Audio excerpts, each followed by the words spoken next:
My husband's coworker expected me to film her wedding for free, then dragged my name through his office when I refused. You'd think people would understand the difference between knowing someone who does a skill and being entitled to free labor. Apparently, not everyone does. I 29F have been doing freelance wedding videography for about 6 years now. I started during college as a side hustle and slowly built it into a full-time business. I've got the cameras, the audio gear, the editing software, the whole setup. It's not a hobby anymore. It's my livelihood. My husband, Jake, works as a project manager for a construction company. He's friendly, easygoing, and generally well-liked by his coworkers. A few months ago, one of his coworkers, Lindsay 33F, got engaged. She and her fiancé were planning a boho outdoor wedding at some barn venue 2 towns over. She'd been talking about it non-stop at Jake's office for weeks. At some point, Jake casually mentioned that I did wedding videography. He wasn't pitching my services, just answering a question when someone asked what his wife did for work. According to him, Lindsay's eyes lit up and she immediately said something like, "Oh my God, that's perfect. I've been looking for someone to film our wedding." Jake told her I'd be happy to talk if she wanted to see my portfolio or get a quote. A couple days later, I got an email from her. It started out normal enough. Introducing herself, saying she heard about me from Jake, and how excited she was to potentially have me film her big day. I replied, sent her my rate sheet, and linked a few highlight reels. Not even 2 hours later, she replied with, "Oh, I wasn't expecting to pay anything. I thought, since we're all kind of family here, LOL, that you'd do it as a favor." That LOL at the end nearly made me spit out my coffee. I wrote back as politely as possible. "Hey Lindsay, I totally understand budgets can be tight, but this is my full-time work, and I unfortunately can't take on unpaid projects. If you're looking for something affordable, I can refer you to a couple of newer videographers who are still building their portfolios." Her response came minutes later. "I'm really disappointed. I thought you'd want the exposure. Everyone from the office will be there. It could be great networking for you." I wish I could say that's the first time someone's tried the exposure line on me, but it wasn't. Still, it stung a little that she thought I was desperate for attention from her fiancé's HVAC technician friends. I replied again, short and clear. "Thanks for the offer, but I don't work for exposure. My rates are fixed. Best of luck finding someone who fits your budget." That was that, or so I thought. A few days later, Jake came home looking irritated. He sat down and said, "Hey, what exactly happened with Lindsay?" I told him everything, and his expression darkened. Apparently, Lindsay had gone around the office telling people that I was rude and money-hungry, and that I refused to help out a friend. She even made comments like, "Guess some people don't believe in supporting family." Jake was mortified. He said people were gossiping about it in the break room, and that one of the newer guys even joked, "Don't ask Jake's wife for help unless you've got your wallet ready." I was furious but tried to keep my cool. "Jake," I said, "you know what I do isn't a hobby?" "She's trying to make me look like a villain because I didn't want to work for free," he agreed. But he also looked conflicted. "She's pretty close with management. I don't want this to cause drama at work." That's when I realized just how manipulative Lindsay was being. She wasn't just venting. She was actively trying to damage my husband's reputation because she didn't get what she wanted from me. A few days later, I posted a lighthearted story on my business Instagram. Just a clip of me editing another client's video with the caption, "Working on another gorgeous wedding. Always grateful for clients who value the work." Apparently, Lindsay saw it because that same night she sent me a DM that said, "That's honestly really unprofessional of you to post after what happened. You could have had my wedding for your portfolio, but I guess you only care about money. Don't worry. I already found someone else who's not so full of herself." I didn't respond. Instead, I screenshotted the message and showed Jake. At that point, he'd had enough. The next day, he went to HR, not to tattle, but to explain the situation because Lindsay was creating a hostile environment. She'd started snubbing him in meetings, making passive-aggressive remarks, and even tried to exclude him from a project he was supposed to lead. HR took it seriously. They called both of them in, and Jake said it was handled professionally, but he didn't share all the details. Lindsay stopped talking to him altogether after that, about 2 months later. I got a message from another one of Jake's co-workers, Rachel, who was a bridesmaid in Lindsay's wedding. Rachel said, "I don't know if you'll find this funny or infuriating, but you should know the videographer Lindsay hired? Her cousin with a GoPro. Turns out the footage was awful. Shaky, blurry, no audio sync." Rachel said Lindsay spent weeks complaining that Nobody told her how expensive real videographers are. I didn't laugh right away. I actually felt bad for her. In a distant way, weddings are stressful, and I get that budgets are tight. But instead of handling it like an adult, she chose to gossip, lie, and drag someone down. Karma handled it better than I ever could. Since then, Jake's office dynamic has stabilized. Lindsay was eventually transferred to a different branch not because of me.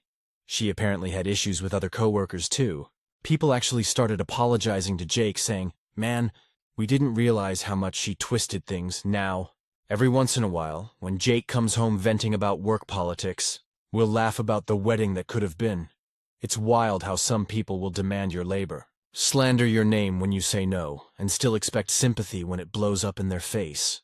I didn't need exposure. She exposed herself. Update. It's been about 8 months since the wedding incident, and I honestly thought the whole ordeal was behind us. I figured Lindsay would move on.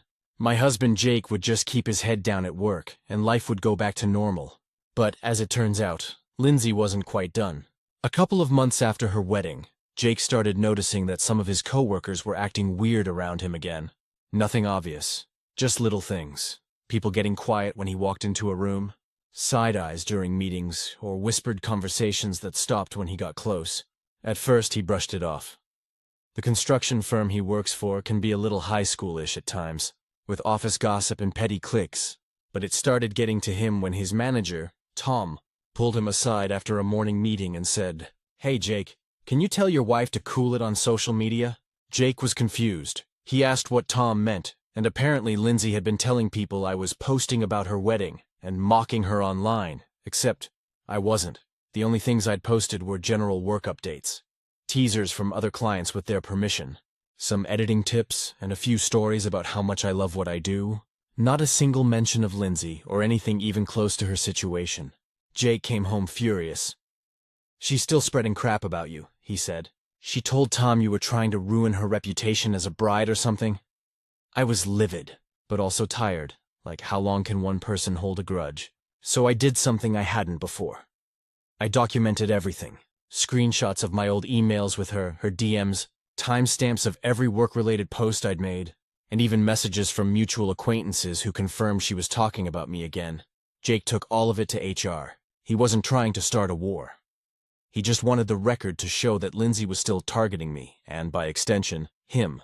HR was surprisingly understanding this time, apparently, since she'd been transferred to another branch. She wasn't supposed to be involving herself with employees at his office at all. A week later, she called Jake out of nowhere. Her number popped up while we were having dinner. He sighed and answered, putting it on speaker. "Hey, Jake," she said in this overly sweet voice. "I just wanted to clear the air. I think there's been a misunderstanding." Jake's jaw clenched. "Really? Because from what I understand, you're still talking about my wife." Lindsay gave this fake laugh. "Oh, that, I didn't mean anything bad. People just ask what happened with the wedding, and I tell them the story. It's not my fault if they interpret it wrong." He didn't even let her finish. "You've been gossiping for months about someone who did nothing to you. You asked her to work for free, she politely declined, and you made it your personal mission to make her look bad. I'm done with this, Lindsay. Stop talking about my wife. Stop talking about me." She got defensive fast. "Wow, you don't have to be rude. I was just trying to make peace." He hung up. The next day, he forwarded a summary of the call to HR, just in case she tried to twist it again, and then silence. No more whispers. No more weird looks, no more fake rumors. She'd finally backed off a few weeks later. Jake heard through the grapevine that Lindsay had been written up at her new branch after another complaint, unrelated to us. Something about being unprofessional with another coworker. So, I guess her behavior wasn't limited to just us. For the first time in nearly a year, we actually felt relief. And here's the part that really sealed it for me. A few months after all this, I got a DM on my business Instagram from someone who'd been at Lindsay's wedding, a woman named Heather, who was a guest and also planning her own wedding. She said, "Hey, I remember seeing you tagged in some old comments about Lindsay's wedding. I just wanted to say, I saw the video her cousin made. Total disaster, and I can't believe how she treated you. If you're free next fall, I'd love to hire you for my own wedding." I laughed out loud. After everything, her drama literally brought me a new client. The wedding I shot for Heather ended up being one of the best I've ever filmed. She was kind, professional, and paid my full rate without blinking. During the reception, she even said jokingly, "Guess it's true what they say. One bride's loss is another bride's gain." I'll be honest. I used to wish Lindsay would apologize. That maybe one day she'd realize how unfairly she treated me. How immature she'd acted. But now, I don't need that anymore. I've moved on, built my business stronger than ever, and learned that you can't fight every lie. Sometimes you just live well enough that the truth speaks for itself. Jake's career bounced back too. Once people saw that Lindsay's stories didn't hold water, his reputation recovered completely. In fact, he got promoted a few months ago. Tom even told him, "You handled that whole situation better than most people would have." We don't talk about Lindsay anymore, but every so often when I'm editing late at night, Jake will walk by, look at my screen and say, "Make sure to charge them double. Wouldn't want another Lindsay situation." It's become our little joke. Funny thing is, I never did get exposure from her wedding. But I got something better. Boundaries, respect for my work, and a reminder that people who try to take advantage of you will always expose themselves in the end. Final update. It's been just over 2 years since the whole wedding fiasco, and honestly, life couldn't be more different now. My business has grown beyond what I ever expected. I've gone from shooting the occasional wedding and family event to running a full-time videography studio with 2 assistants, multiple bookings every month, and even a few destination weddings. I've learned a lot about people, about professionalism, and about setting firm boundaries. Jake's doing great too. He's now a senior project manager at his firm, and after everything that went down, he's earned a reputation as someone who doesn't tolerate drama. His promotion came with a nice raise, and we finally bought our first home earlier this year. A little 3-bedroom place outside of Portland. Life has been peaceful, or at least it was peaceful, until a few weeks ago, I got an email from an unfamiliar address with the subject line, "Hi, from Lindsay." I actually froze when I saw her name. I hadn't heard from or about her in 2 years. I almost deleted it, assuming it was spam or some passive-aggressive dig. But curiosity won. Here's what it said, paraphrasing a bit. "Hey, my name. I don't know if you remember me, haha. But I was wondering if you're taking on new clients. I'm getting remarried next spring, and I'd really love if you could film the day. I've followed your work, and it's absolutely amazing. I know things were tense before, but I've changed a lot since then, and I'd love to have a chance to work with you properly this time. Hope to hear back, Lindsay." I had to read it twice.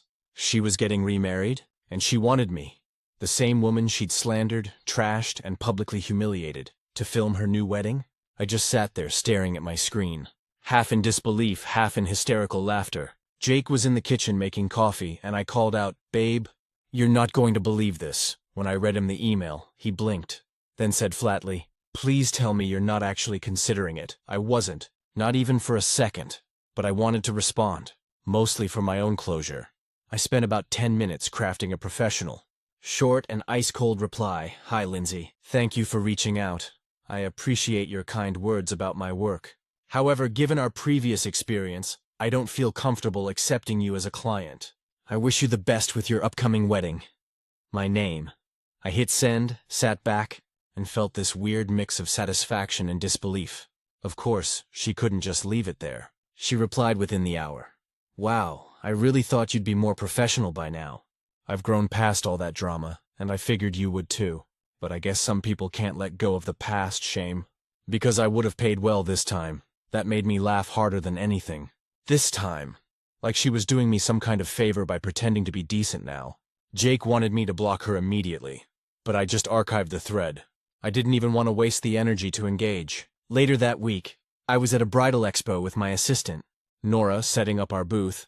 When I noticed a familiar face a few rows down, it was Lindsay. She was there with her new fiancé, a tall guy in a pale blue suit, handing out cards for a wedding coordination business. I nearly choked. She wasn't just remarrying. She'd apparently rebranded herself as a wedding planner. She saw me and I swear the color drained from her face. She froze mid-sentence, then quickly turned away. I didn't approach her, didn't wave, didn't acknowledge her existence. I just smiled to myself and focused on the clients coming to my booth. Nora, who knew the backstory, whispered, "That's her, isn't it?" "Yep," I said, still smiling. "That's her." I booked 4 weddings that day. A few weeks later, I heard through another vendor that Lindsay's business didn't last long. Apparently, she had a few unhappy clients who left bad reviews. Something about missed deadlines and unprofessional communication. She shut the whole thing down within 6 months. I wish I could say I felt smug about it, but I didn't. Honestly, I just felt done. There was no satisfaction in seeing her fail. Just a quiet sense of relief that I'd chosen the high road when I could have easily fought back years ago. Fast forward to now. It's autumn. My calendar's booked solid until next summer. And Jake and I are expecting our first baby in February. When I think back to that version of myself, the one who cried because someone tried to ruin her reputation for not working for free, I wish I could tell her that it all turns out okay. Better than okay, actually, because the truth is, people like Lindsay come and go. They take advantage of others, manipulate, gossip, and then eventually crumble under their own behavior. But people who stand by their boundaries, who stay kind but firm, they build something real. The other night, Jake and I were watching some old footage from my first weddings, and he joked, "You should make a mini documentary about your career. Call it The One Who Said No." I laughed. But honestly, it's not a bad idea. Because that one no, the one I was made to feel so guilty about, ended up being the turning point for everything that came after. If I learned anything from this, it's that professionalism doesn't mean saying yes to everyone. Sometimes the most professional, most self-respecting thing you can do is say no. And mean it. And if Lindsay ever emails me again, asking for a maternity video or a brand shoot for her next big project, well, let's just say my rates have gone up. A lot. Stories number 2. She took credit for my work. Now she wants my help. I used to work at a mid-sized marketing firm in Austin. I'd been there for about 4 years when this story started. And for the most part, I loved my job. I worked my way up from being a junior marketing associate to a project lead, and I was proud of the progress I'd made. I wasn't the loudest in meetings or the flashiest when presenting, but I got results. I liked the behind-the-scenes parts of the job, designing campaigns, managing client data, and making sure every detail lined up. Then about 2 years ago, a new hire named Megan joined our team. She was friendly, charismatic, and immediately clicked with a lot of people in the office. She had that kind of extroverted confidence that made people notice her, especially our department head, Craig. He loved that she was energetic and willing to take on projects. At first, I really liked her. She was quick to learn, and we'd often collaborate late into the evening. I showed her all the templates I'd built, how to track analytics efficiently, how to tailor our campaigns for specific clients. She thanked me constantly and said I was the best mentor. I believed her. But things changed when we landed a huge contract with a local tech company. It was one of those clients that could really boost your career if you handled it well. Craig assigned me as the project lead and asked Megan to assist. We worked together for weeks, brainstorming, strategizing, pulling data, designing presentations. I was proud of how it was turning out. Then, during the final client presentation, Megan started doing something I didn't expect. She began using I instead of we. She talked about the data models like she created them. She referenced the design elements I spent nights perfecting as if they were hers. I remember sitting there frozen, watching her take full credit while Craig and the clients nodded along, impressed. After the meeting, Craig actually came over to congratulate her. He told her it was a brilliant strategy, that she really elevated the project. Megan smiled, thanked him, and then looked over at me and said, "We make a great team, don't we?" I didn't say anything then. I didn't want to start a scene, but later that day, I sent Craig an email with all the files, drafts, and timestamps showing the work I had done. I didn't accuse her outright, but I made it clear that I had been leading the campaign from the beginning. Craig replied politely, saying he appreciated the clarification. After that, Megan's attitude changed. She became distant and defensive, almost like she knew I'd exposed her. She started doing little things, leaving me out of casual team meetings, pretending not to see me in the break room, forgetting to copy me on important emails. It was all subtle, but it built up over time. A few months later, the company went through some restructuring, and several people got moved around. Megan was transferred to another department, and I was promoted to senior project manager. It was a quiet, internal promotion, no big announcements, but it felt good. I had worked hard for it. Fast forward to a few weeks ago. Out of nowhere, I got an email from Megan. The subject line said, "Hey, could I ask a favor?" She said she was applying for a promotion in her new department, and that the hiring director wanted a reference from someone she'd collaborated with extensively. She said she thought of me immediately, and that she'd really value my recommendation. I stared at that email for a long time. This was the same woman who took credit for my work, who tried to freeze me out, and who never once apologized. I almost laughed, but instead of ignoring it, I replied simply, "Hi, Megan. I'm not comfortable providing a recommendation. Best of luck with your application." A few hours later, she replied. It was short and defensive. "Wow. Okay, didn't expect that. I thought we worked well together." Then she added a final line that really got under my skin. "Guess some people can't let go of the past." I didn't respond.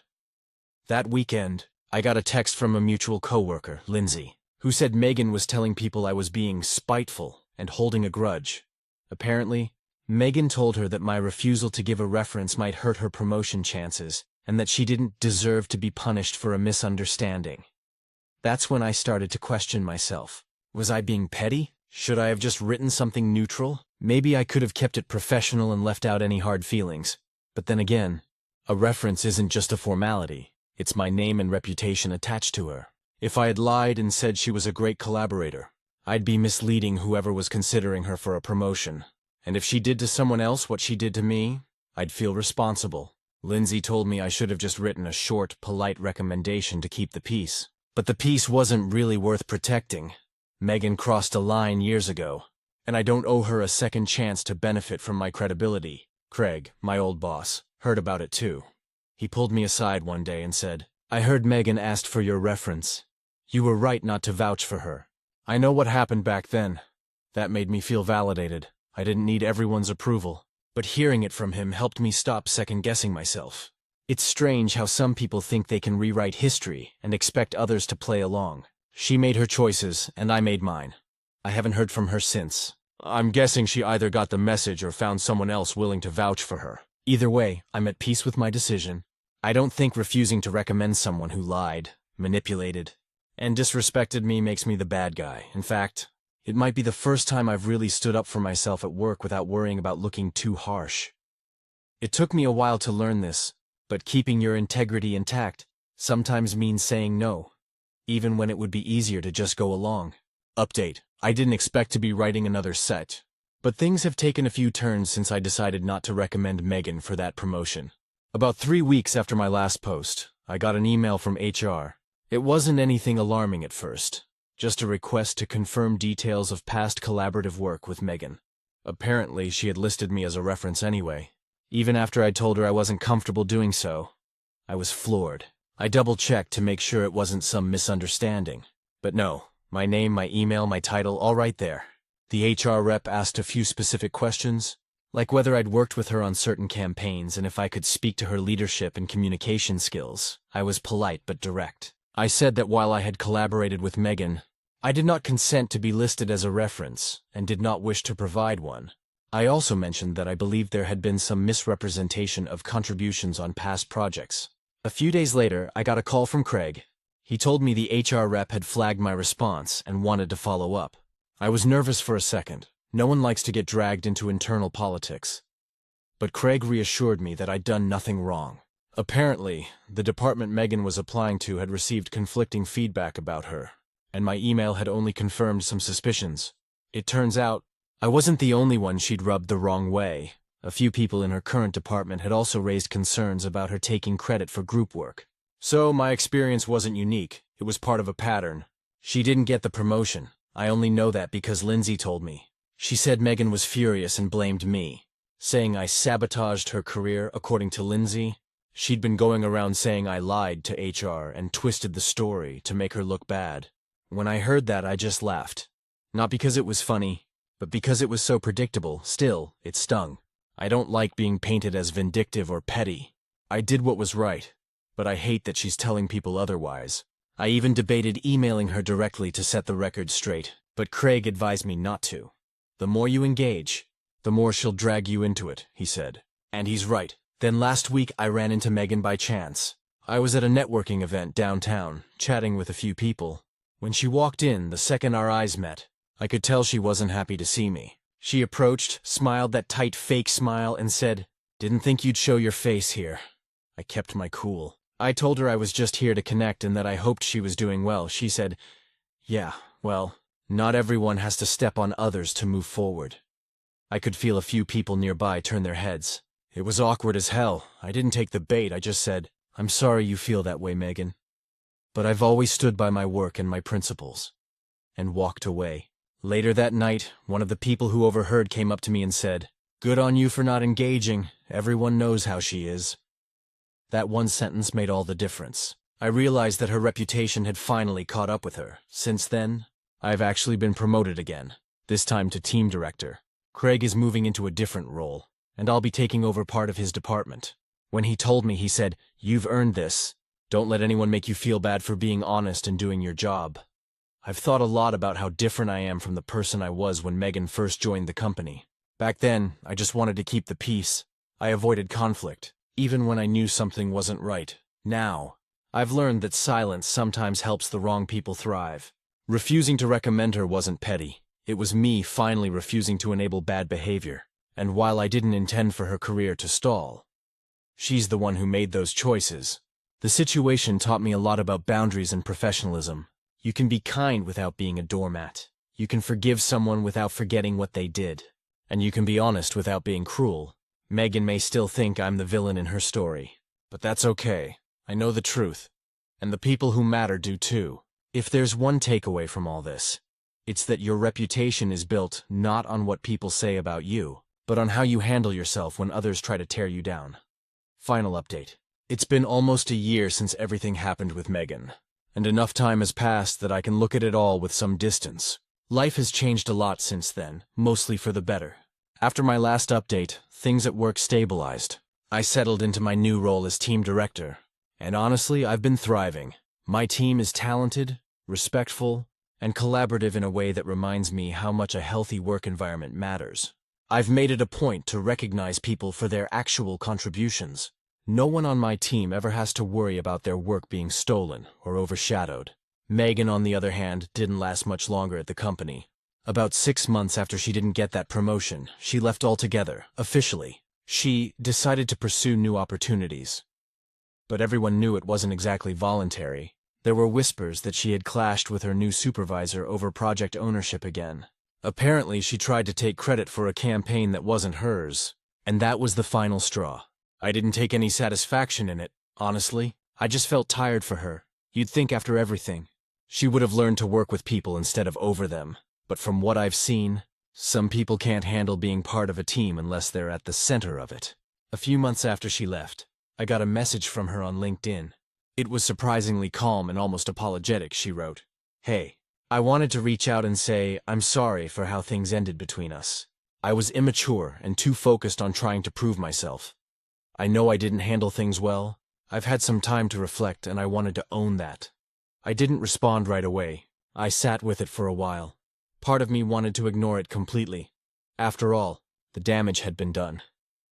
But another part of me remembered how much resentment had weighed on me before. I didn't want to carry that anymore. So after a couple of days, I replied, "Thanks for reaching out. I appreciate the apology. I hope things are going better for you." That was it, she replied once more, saying she was starting a new job at a smaller firm and was trying to do things differently. I wished her well, and that was the last I heard. It wasn't some dramatic reconciliation, but it felt clean. Like closing a chapter, I didn't need her to grovel or explain everything. Just acknowledging what happened was enough. The experience left a bigger impact on me than I realized at first. I became a lot more aware of how people are treated in professional spaces, especially quiet, hardworking employees who might not always advocate for themselves. I started mentoring some of the newer hires, not just teaching them skills, but how to protect their work and navigate office politics without losing their kindness. One of my mentees, Alyssa, actually reminded me of myself when Megan first joined. Super capable, but hesitant to speak up in meetings. A few months ago, she led a campaign that did incredibly well, and I made sure everyone in the department knew it was her idea. After the meeting, she came to my office and said, "Thank you for that. I didn't think anyone noticed." That hit me hard. It made me realize how important it is to create the kind of environment I wish I'd had back then. Looking back, I don't regret how I handled anything. I refused to enable someone who took advantage of others. I stood up for myself when it mattered. And I still managed to do it without losing my professionalism. I didn't smear her name. I didn't start drama. I just told the truth and stayed firm. The funny thing is, refusing to recommend her was one of the most uncomfortable choices I ever made. But it also set a boundary I didn't know I needed. It was me saying, I respect myself and my work enough to not let someone else profit from it. Sometimes I think about how easy it would have been to just cave. To write a vague, she was pleasant to work with email and move on, but that would have been dishonest. And it would have taught Megan that she could keep doing what she did without consequence. Now, when I look around at the team I lead, I feel proud, not just because of the work we do, but because we've built something honest. Everyone lifts each other up, and there's this quiet sense of trust that I never take for granted. As for Megan, I genuinely hope she's doing better. People can change, and maybe she will. But whether she does or not isn't my responsibility anymore. I've made peace with it. If there's one thing this whole situation taught me, it's that integrity sometimes costs you short-term comfort, but always gives you long-term peace, and that's worth every uncomfortable moment. Stories number 3. My twin brother ruined our relationship, and now I pretend he doesn't exist. Growing up with a twin sounds like it should be this magical, built-in best friend kind of thing. That's what everyone always told me when they found out I had a twin brother. Oh my God, that's so cool. You must be so close, they'd say. But the truth is, having a twin like Eric wasn't magical. It was exhausting. It felt like my entire existence was tethered to his shadow. Every accomplishment I had, every milestone, every friend somehow, it always circled back to him. We were born 6 minutes apart. My mom likes to joke that I pushed him out first because I couldn't wait to have my moment. She tells that story at every family gathering. Everyone laughs. I always fake a smile. We grew up in suburban Pennsylvania, in a small town where everyone knew everyone. From kindergarten onward, we were the twins. Teachers compared us, neighbors confused us, relatives lumped our names together like one person, Eric and Emma, never just Emma. It didn't bother me at first, not until middle school, when I started to realize that people liked Eric more. He was charming, loud, athletic. I was quieter, better at school, but that didn't seem to matter. Teachers adored him for his personality. Girls liked him. Parents thought he was the good one. Then came high school, the turning point. We both applied for the same scholarship freshman year. It was a big deal. A full ride to a local summer STEM program. I worked on my essay for weeks. Eric wrote his the night before. I remember printing both out on the same printer, standing next to him while he joked that he'd probably wing it and still get in. He did. I didn't. My parents framed his acceptance letter and hung it in the hallway. They said I should be proud because it's a win for both of you. I smiled and said congratulations, but that was the first time I felt something break between us. Then came prom. There was this guy, Ben, who I'd been friends with since sophomore year. We flirted, studied together, even went to a few school events as friends. I thought maybe, just maybe, he'd ask me to prom. But 2 weeks before it, Eric came home grinning and said, "Guess who I'm taking to prom? Ben's sister." I didn't even know he knew her. Ben ended up asking someone else. And that night, I stayed home while Eric posted pictures on Instagram. His arm around a girl, captioned "Best night ever." Everyone commented heart emojis and "cutest couple ever." Meanwhile, I just lay in bed scrolling through it all, feeling like I'd somehow lost a competition I didn't even know I was in. College was supposed to be my escape. I applied to schools far away from home. Ohio, Michigan, anywhere that wasn't in our town. I wanted my own identity. But Eric had other plans. He got into the same university I did, and my parents, thrilled at the idea of keeping the twins together, convinced me to go there too. For the first few months, we got along okay. We had separate majors, different friend groups, but then, like always, our worlds started to blur. He'd show up at my dorm with his friends, cracking jokes, making everyone laugh. My roommate, Jessica, developed a huge crush on him. I warned her, gently, that he wasn't as nice as he seemed. She said I was jealous. A month later, she came home crying because he'd ghosted her. He'd hooked up with someone else and forgot to mention he was seeing Jessica. When I confronted him, he smirked. "You're too uptight, Em. It's college. People have fun here." I told him that she wasn't just people. She was my roommate. He shrugged and walked away. That night, I realized I didn't want to be his sister anymore. Things got worse sophomore year. Eric started dating one of my closest friends, Hannah. He told me it was casual. She told me she thought it was love. When he cheated on her with some girl from his econ class, Hannah came to me crying. She said, "How could he do this? You're his twin, don't you get it?" And I just didn't know what to say. After that, I stopped defending him. I stopped trying to explain him. I stopped being his twin. When people asked if I was related to Eric, I started saying no. At first it was small. Oh no, we just have the same last name. Then it became habit. Professors, classmates, even coworkers at my part-time job. If they mentioned him, I pretended not to know who they were talking about. Once, at a party, someone said, "Hey, you look just like that guy Eric. You guys related?" And I said, "God, I hope not." Everyone laughed. It became a joke. Eric found out eventually. He showed up at my apartment one night, furious. "What the hell is your problem?" he yelled. "You're telling people we're not even siblings? Are you insane?" I told him calmly, "I'm not your sister anymore. You made sure of that," he scoffed. "Because I dated your friends? Because I got into a scholarship program? Grow up, Emma. Life's not about you." That was the last real conversation we ever had.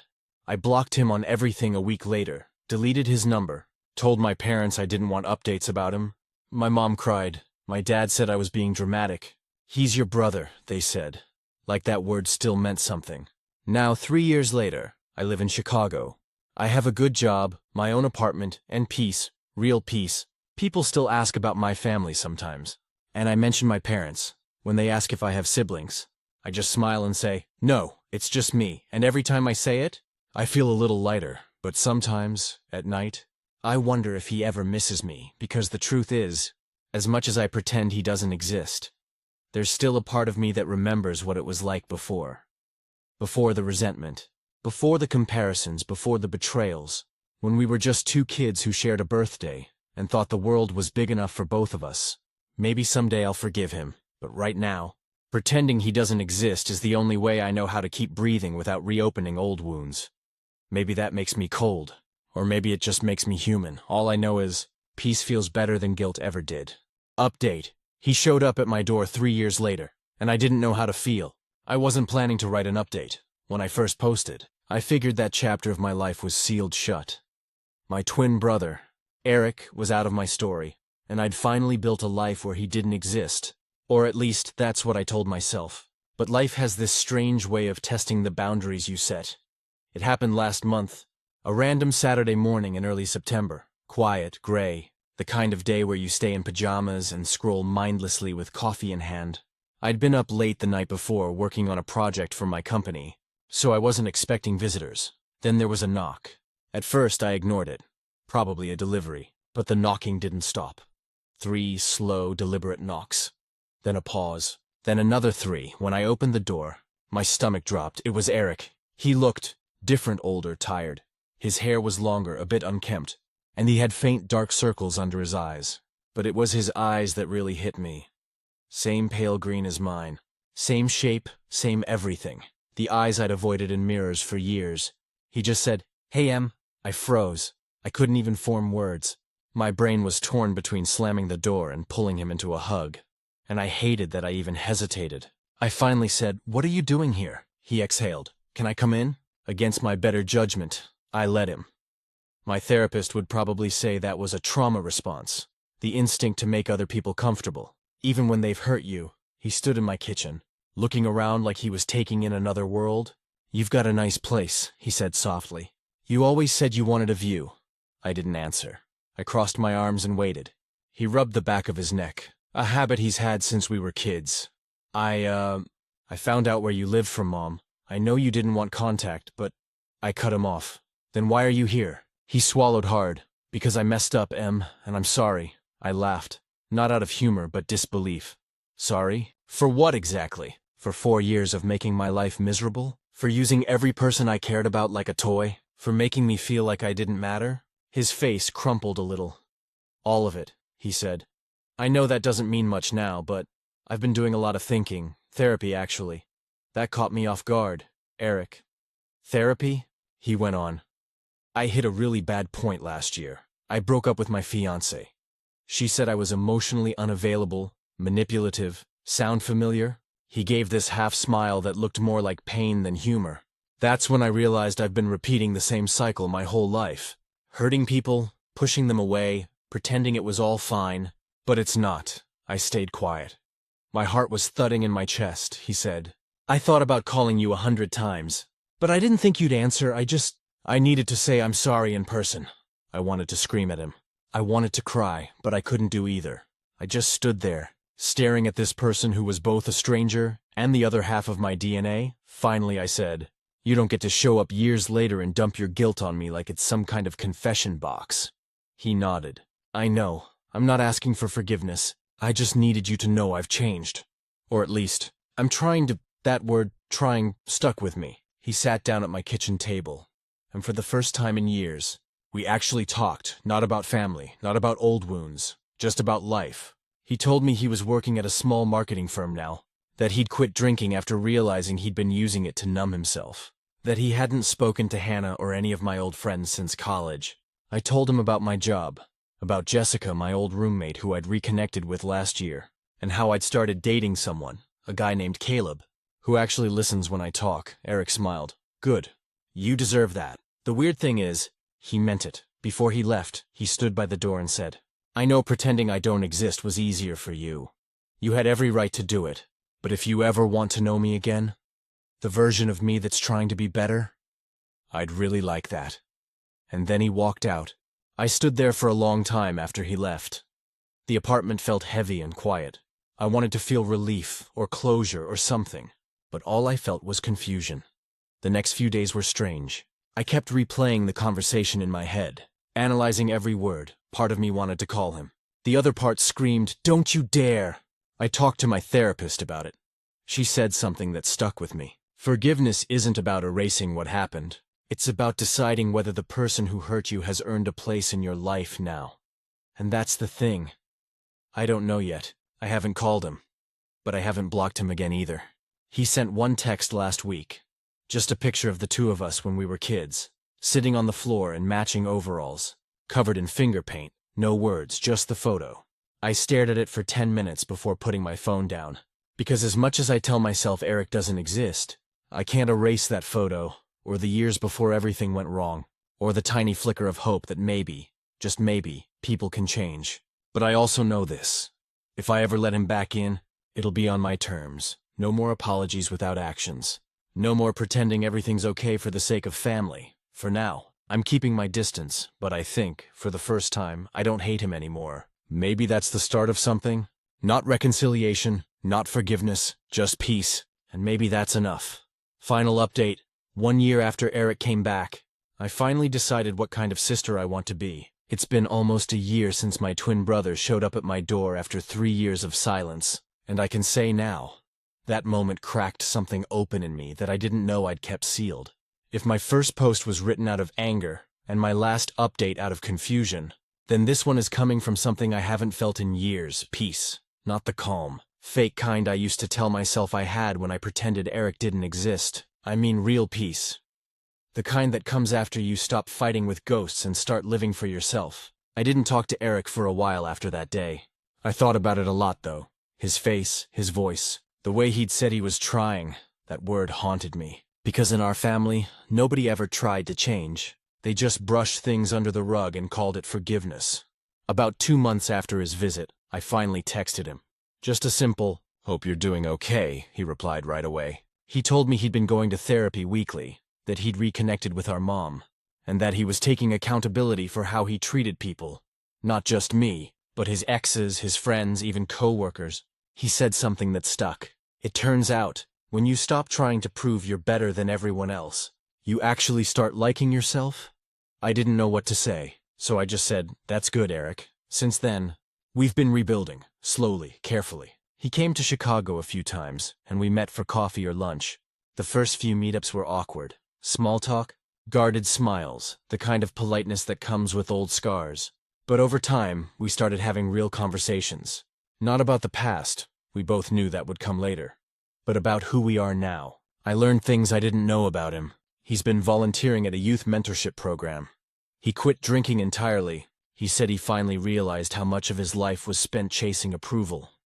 From our parents, from strangers, from me. One afternoon, we sat by the river, watching boats drift by, and he said, "I spent so long resenting you for being the good one. But the truth is, I was jealous. You had integrity, I had charm, and I thought charm would always win. I was wrong.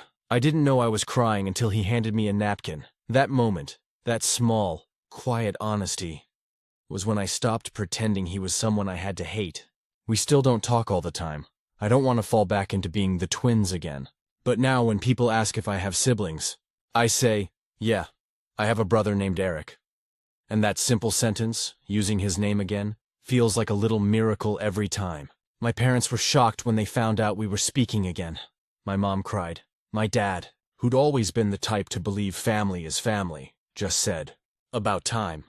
But I made it clear this isn't some dramatic Hallmark reconciliation. It's cautious, earned, real. The last time I saw Eric was last week. He came over for dinner with me and my boyfriend. Caleb, we ordered Thai food, drank sparkling water, and just talked about work, about stupid TV shows, about how weird it feels to be adults now. At one point, Eric said, "Do you ever think about how close we came to never speaking again?" I nodded. Yeah, and how maybe we needed that distance. He smiled. Maybe we did. Later that night, after he left, I found myself scrolling through old pictures, the same ones I used to avoid.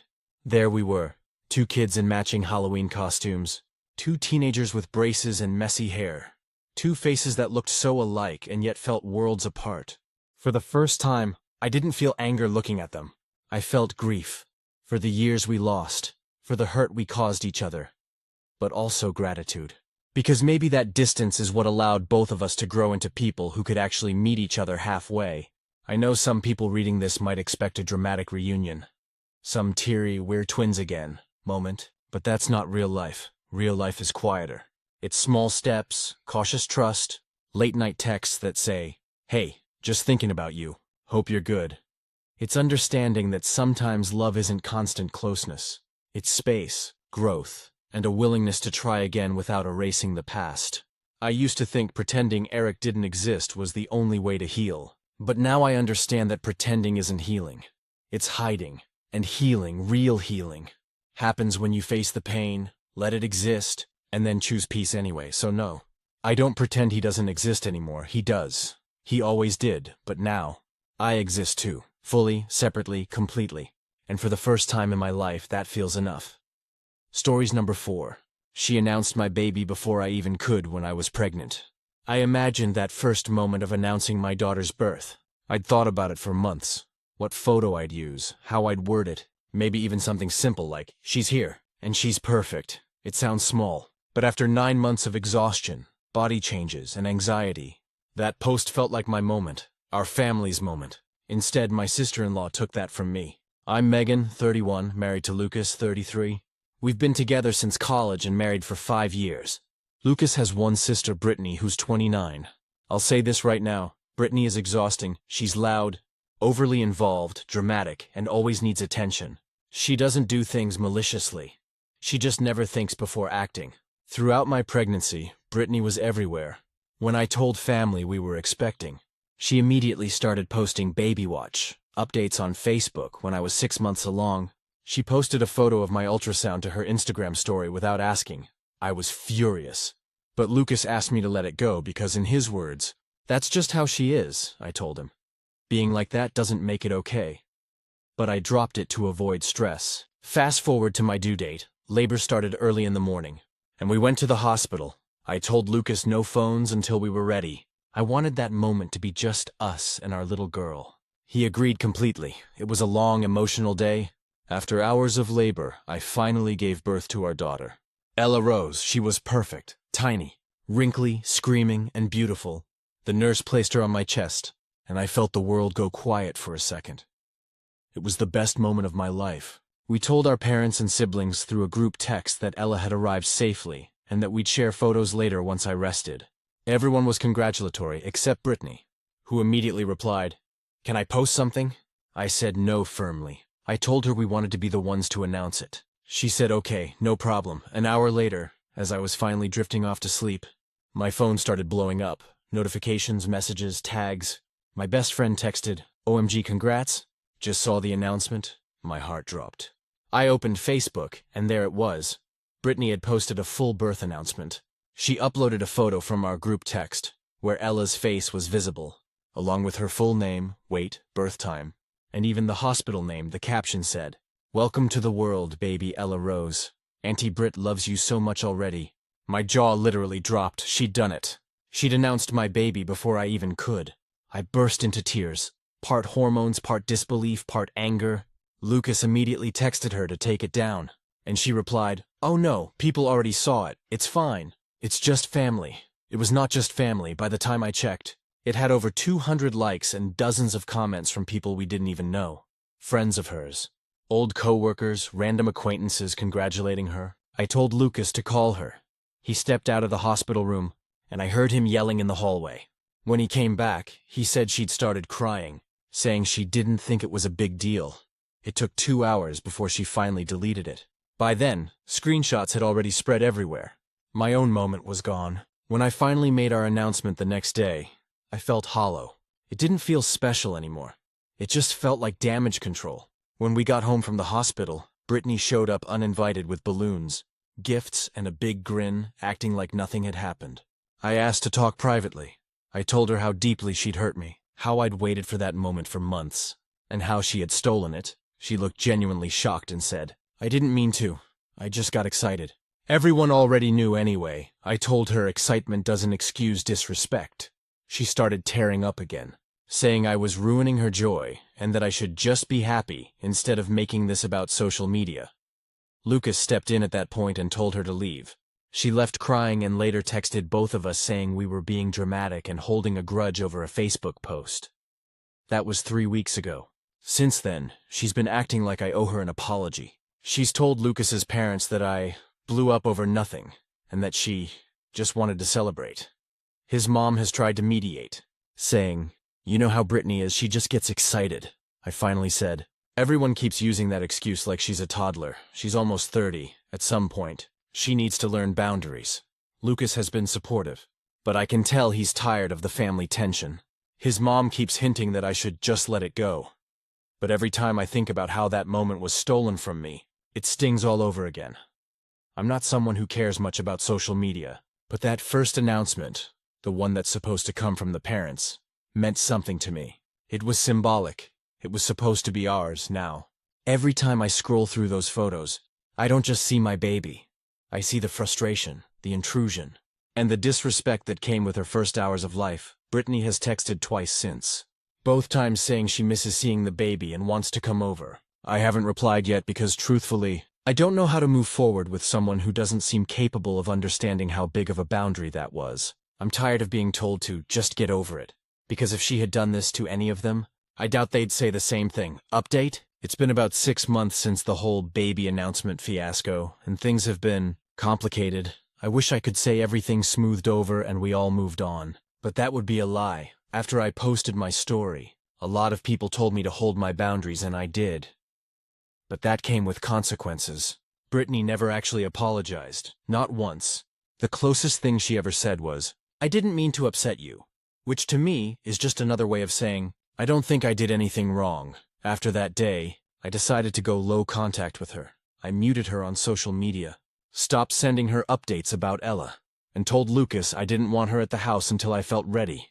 Lucas agreed, though I could tell it made him uneasy.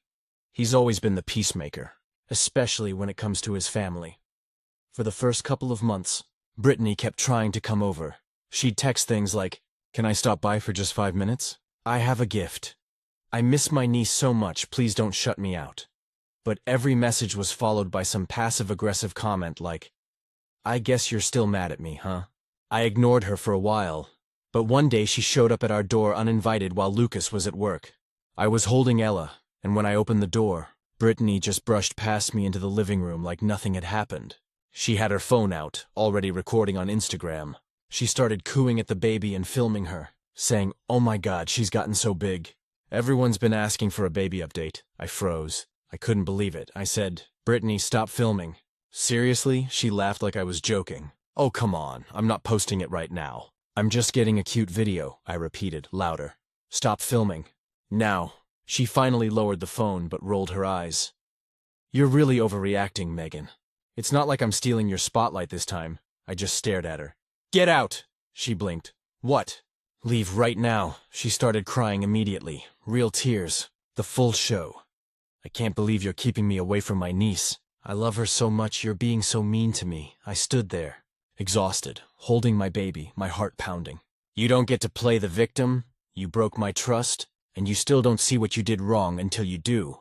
You're not welcome here, she left sobbing, slamming the door behind her. Later that night, Lucas got a call from his mom. Apparently Brittany had gone to their parents' house crying, saying I'd kicked her out for no reason. His mom was furious, not at me, but at him. She told him, "You need to get your wife under control.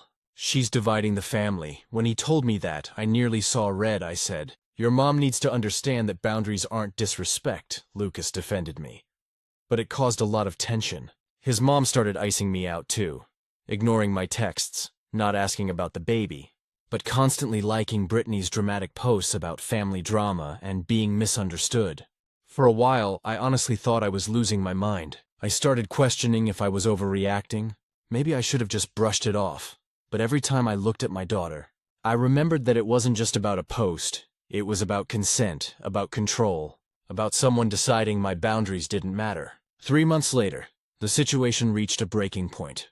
Lucas's parents hosted a big family cookout for his dad's birthday. I almost didn't go, but Lucas begged me. He said, "It'll be fine. I'll stay by your side the whole time." We showed up, and within 5 minutes, Brittany swooped in with her phone out again. She started taking selfies with Ella in my arms, saying, "Just one pic for Facebook, please." "Everyone's been asking." Lucas stepped in immediately. "Britt, put the phone away," she pouted. "Oh my God, you're both so sensitive. It's literally just a picture." That's when his mom jumped in. "You two need to stop being so controlling.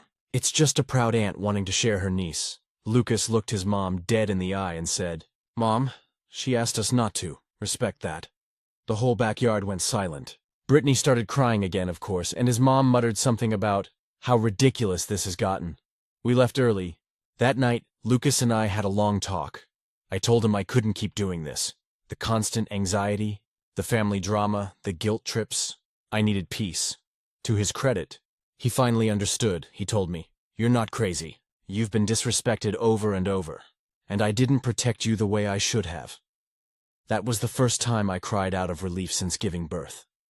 The next morning, Lucas sent a group text to his family. He said, "Until everyone can respect our boundaries, we're taking a step back.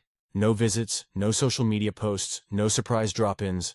We'll reach out when we're ready." Brittany replied instantly with a wall of crying emojis, and, "I can't believe you're cutting me off from my niece." His mom called him selfish. His dad, surprisingly, stayed quiet, and a week later, texted Lucas privately saying he understood and that he supported us. Since then, things have been calmer. We focused on our little family. Just the 3 of us. Ella's 6 months old now, giggly and perfect. I finally feel like I can breathe again. Do I miss having a big, connected family? Sure. But I'd rather have peace than perform some fake version of family harmony where my boundaries mean nothing. Sometimes I'll get tagged in old photos of Brittany with captions like "family is everything." I scroll past them now without a reaction. Because I know what family means to me now. It's not people who share your last name or your blood. It's people who respect you, who listen when you say stop. And if Brittany ever learns that lesson, maybe there's a future where we can rebuild something. But for now, my daughter's privacy and peace come first. Always final update. It's been a 1.5 years since I last posted, and I can honestly say things have finally settled into a kind of calm I didn't think was possible when all this started. Ella's almost 2 now. She's talking, running, laughing, and has developed this hilarious habit of calling everyone "hey" instead of their names. She's bright, stubborn, and endlessly curious. A tiny ball of personality that lights up every room. I've built my world around protecting that joy. After the cookout incident and the boundary text Lucas sent, we went almost 9 months with no contact from Brittany or his mom. 9 quiet, peaceful, stress-free months. It felt strange at first. Birthdays, holidays, even family milestones passed without messages or calls. But we needed that distance to breathe. During that time, Lucas and I worked hard on our communication, I'll be honest. The first few months after the family cutoff were tough on our marriage. Not because we disagreed about boundaries, but because Lucas struggled with guilt. He'd grown up in a family where everything got smoothed over or swept under the rug. Silence meant peace, not confrontation. So taking a stand, especially against his mother and sister, was emotionally exhausting for him. One night, we were sitting on the porch after putting Ella to bed, and he said quietly, "I know they were wrong, but sometimes I just miss having a family," I told him. You do have a family. You, me, and Ella. We're just building it differently, he nodded. But I could see the sadness in his eyes. I didn't blame him. Losing your family and even toxic parts of it still hurts. Around Ella's first birthday, we got an unexpected letter in the mail. Handwritten, in familiar loopy cursive. It was from Brittany. She didn't call or text. She wrote, "Here's what it said, word for word. Dear Megan and Lucas. I know I'm the last person you probably want to hear from, but I've been doing a lot of thinking and therapy. Yes, actual therapy. I realize I crossed a line, several lines, and I hurt you deeply. I'm sorry. I genuinely didn't understand how my actions came across at the time, but I do now. It wasn't excitement, it was entitlement. I've spent the past year reflecting on why I needed to insert myself into other people's moments. My therapist helped me see that I was chasing validation, that I wanted to feel important in everyone's story. Even if it wasn't mine to tell, I know an apology doesn't erase what I did. But I want you to know I understand why you pulled away, and I don't blame you. If you ever feel comfortable letting me meet Ella again someday, I would be incredibly grateful. But I also understand if that never happens. I'm sorry, truly, Brittany, I cried when I read it. Not because it fixed everything, but because it was the first time I felt like she finally got it. Lucas read it 3 times. He didn't cry, but I could tell it hit him hard. He said quietly, "This sounds like the sister I remember before she got caught up in all that social media crap." We didn't respond right away. We talked for weeks about it. Whether it was real, whether she had truly changed or was just trying to ease her guilt. Eventually, Lucas suggested we test the waters with something small. He texted her, just a short message. "Got your letter, we appreciate the apology. We're not ready for visits yet, but it meant a lot to hear from you," she replied with one line. "Thank you for even reading it." Over the next few months, the tension began to thaw, slowly, cautiously. She didn't overstep. No surprise visits, no guilt trips. Occasionally, she'd send a card for Ella with a small gift, always tasteful, always respectful. She never posted a single thing about her niece again. Around Christmas, Lucas's dad reached out too. He invited us to a small dinner. No pressure, just him, his wife Lucas's mom, and us. I hesitated. But Lucas wanted to try. When we arrived, I could feel my heart racing. Brittany wasn't there. She'd decided to stay home, saying she didn't want to make us uncomfortable. That gesture alone spoke volumes. Lucas's mom was quiet at first, polite but stiff. But as the evening went on, she finally said, "I owe you both an apology too. I should have backed you up instead of defending her." That almost floored me. I didn't expect her to admit it, but she did. She told me she'd seen how the situation tore the family apart, and how it made her realize that sometimes being peaceful means ignoring the people who are actually hurting. She'd started setting boundaries with Brittany too. Not out of anger, but accountability. By spring, we decided to see Brittany again for the first time. We met at a neutral place, a park near the river. I was nervous. My hands were literally shaking as she walked up. But she looked different, quieter, more grounded. She didn't bring her phone out once. When she saw Ella, she teared up but didn't rush to grab her. She knelt down and said softly, "Hi Ella, I'm your Aunt Brittany. You're even more beautiful than your pictures." It was a small moment, but it meant everything. Over the next hour, we talked about life, work, therapy, and boundaries. She told us she'd deleted most of her social media accounts and had started volunteering at a community center. Before we left, she said, "I know I have to earn back your trust, and that's okay. I just want you to know I respect whatever pace you need." We've seen her a few times since then. I still keep my guard up, but not out of anger anymore. It's just protection, for me, for my peace, and honestly, I think that's what this whole journey has been about. Understanding that forgiveness doesn't mean forgetting. It means letting go of the bitterness so you can move forward, but still keeping your boundaries firm. I used to think standing up for myself made me difficult. Now I see that it made me free. Brittany and I will never be best friends, but we're something better than enemies now. We're two people who finally understand each other's limits. And when I look at Ella, this bright little girl who will grow up watching how her parents handle conflict, I feel proud, because someday, when she has her own boundaries to defend, I want her to remember her mom never backed down from doing what was right, even when everyone said she was too sensitive. If that's the example I leave her with, then everything that happened was worth it, because peace isn't something you're given.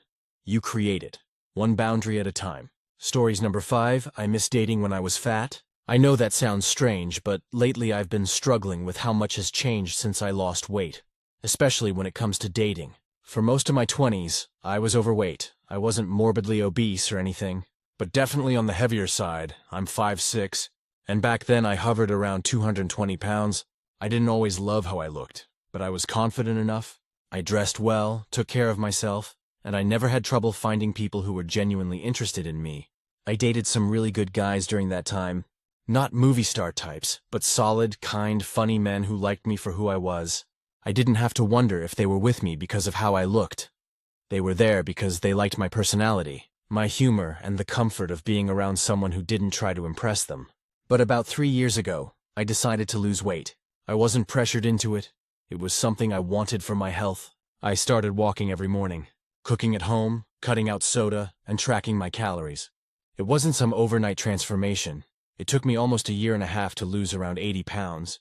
I'm 140 now, the smallest I've ever been as an adult. When I first started noticing the changes, I felt proud. Clothes fit differently. People smiled at me more and my energy shot up. Everyone around me, friends, co-workers, even strangers, treated me differently. Compliments poured in non-stop. You look amazing. What's your secret? You must feel incredible. At first it felt nice. Who doesn't like positive attention? But over time, something about it started to feel off. When I was bigger, people saw me as approachable and funny. They'd talk to me easily, include me in things, and treat me like a person. Now sometimes I feel like I'm treated like an object, or worse. Like a trophy. Men hit on me a lot more now. At bars, in grocery stores, on dating apps. But it's not flattering. It's exhausting. The conversations rarely go deeper than surface-level stuff. Compliments about my looks, comments about my discipline or glow-up, or, my least favorite, I bet you're getting all the attention now. It makes me feel like I'm being rewarded for finally fitting into what people think is acceptable, not for who I am before, when someone liked me. I never questioned their motives.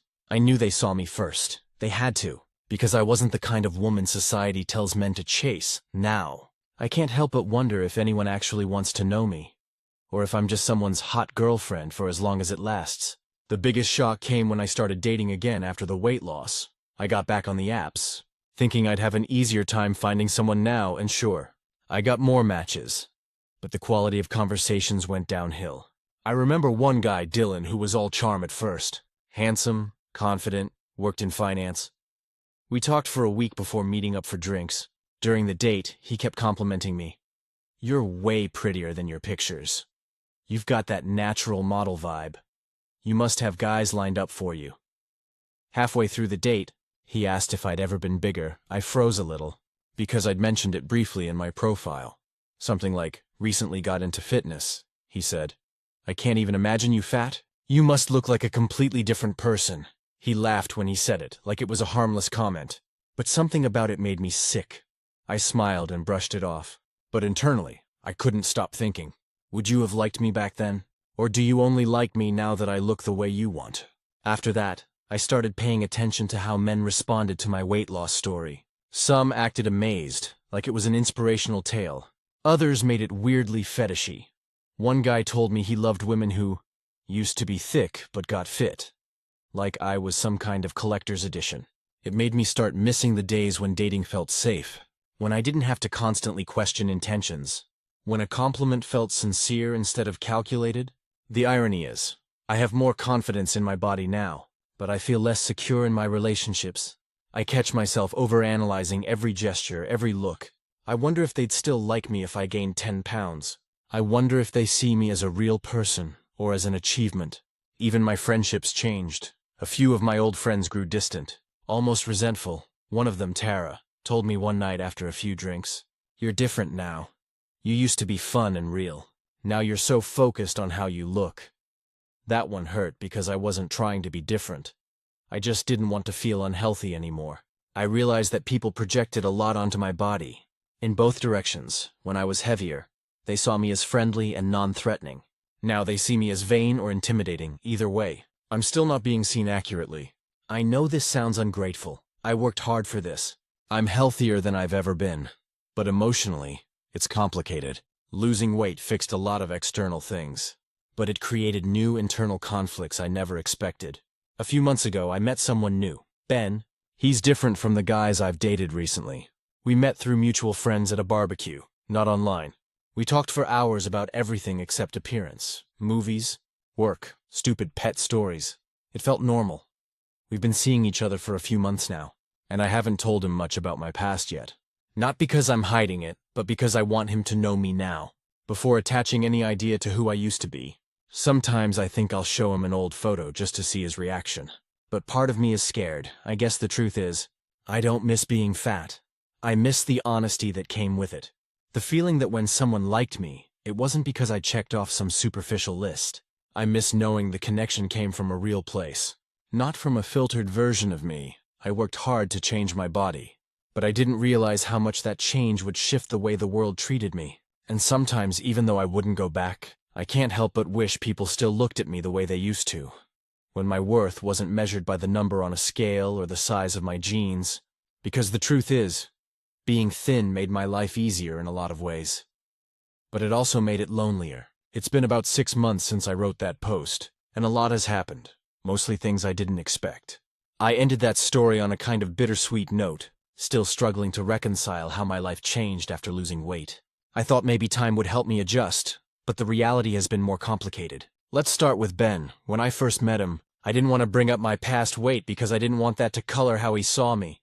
But as things got more serious, I started feeling dishonest for not mentioning it. One night after dinner, we were sitting on my couch watching a movie when I finally told him. I showed him an old photo from about 4 years ago, me at my heaviest, smiling at a friend's wedding. Holding a glass of champagne, I was nervous, waiting for some kind of reaction, good or bad. He looked at the photo for a long moment and said, "You look happy." That was it. No weird surprise, no fake reassurance, no pity. Just that one comment. I felt myself tear up, because it was the first time anyone had looked at my old photos and said something about me. Not my body. He told me that he didn't care what I used to look like, that he liked the person in front of him, and that it honestly didn't change anything for him. But what really stuck with me was what he said afterward. "I think you judge yourself more than anyone else ever could."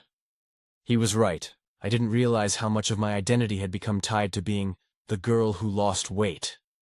I'd internalized all these outside voices, the praise, the assumptions, the weird comments, and made them part of how I saw myself. But even with Ben being understanding, I still had this fear in the back of my mind. I'd catch myself eating dessert and immediately feeling guilty, or skipping social events because I didn't want anyone to notice if I gained a few pounds. I thought once I lost the weight, I'd stop thinking about it all the time, but it turns out, maintaining it can be even more mentally consuming than losing it. Then, something unexpected happened at work that kind of forced me to confront how much people still define me by appearance. Our company held a wellness event, one of those team-building things where everyone signs up for activities. There was a transformation talk panel, and somehow my name got put on the list as someone who had a weight loss journey. I never volunteered for it. But my boss, Carolyn, told me she thought it would be inspiring. I didn't want to do it. Talking about my weight in front of coworkers felt invasive and weird. But I also didn't want to seem difficult. So I agreed. When I got up there, I tried to keep it real. I said losing weight was one of the hardest things I'd ever done, but that it also came with emotional challenges people don't talk about. I mentioned how society treats you differently, how compliments can turn into pressure, and how I sometimes miss being judged for who I was, instead of how I look. You could have heard a pin drop.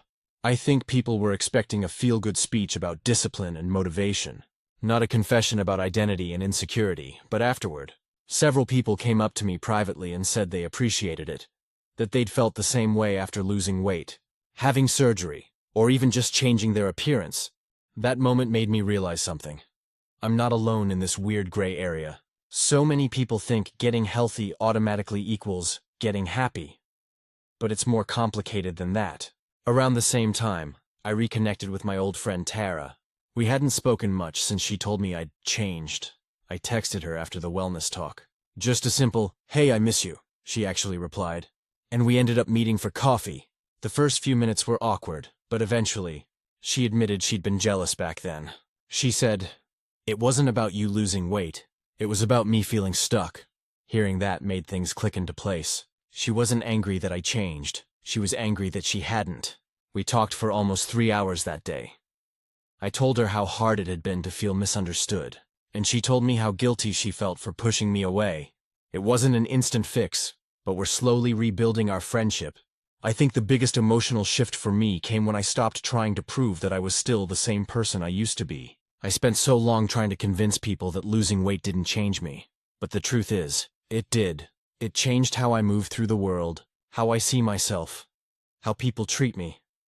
Pretending otherwise was just another way of denying my own experience. I'm learning to accept both versions of myself, the woman who used to feel invisible and the one who now feels too visible. They're both me lately. I've even started doing small things that I avoided before, like I went to the beach in a swimsuit without a cover-up for the first time in my life. Not because I wanted to show off, but because I wanted to stop hiding. I'm not chasing anyone's approval anymore, not men's, not friends, not society's. Ben told me something recently that stuck with me. We were walking after dinner, and he said, "I think the reason people treat you differently now isn't just because of how you look. It's because you finally take up space in a different way. You used to shrink yourself emotionally, not physically." I didn't know how to respond to that, but it felt true. I still have bad days. There are mornings I look in the mirror and feel disconnected, like I don't fully recognize myself. But there are also days I wake up and feel strong, grounded, and proud of everything I've survived. Both versions of me, so yeah, I guess I don't miss dating when I was fat anymore. What I really missed was being seen for who I am. And slowly, finally, I think I'm learning how to show people that person again. No matter what number shows up on the scale. Final update, it's been almost a full year since my last post. And I can honestly say, this has been one of the most eye-opening years of my life. I used to think the hardest part of losing weight was the physical process. Discipline, exercise, food, all that. But it turned out the hardest part was rebuilding how I saw myself. I've changed a lot since I wrote that first story. I've learned to live with my body instead of constantly judging it. I've also learned that self-acceptance isn't a finish line you cross once. It's a practice. Something you have to do over and over. Let me start with the relationship side of things. Ben and I are still together, and honestly, we're stronger than ever. He's been patient through my ups and downs, my insecurity spirals, my weird food rules, my tendency to overanalyze every look or comment. I told him once that sometimes I still feel like the before version of me. Like I'm walking around in borrowed skin, he said. You don't owe anyone a version of yourself that makes them comfortable. That line has stuck with me ever since. I wish I could say my confidence magically fixed itself, but that's not how it works. There are still days when I feel self-conscious. Sometimes I'll see an old picture of me and feel a weird ache. Not because I miss being bigger, but because I miss how simple things felt back then.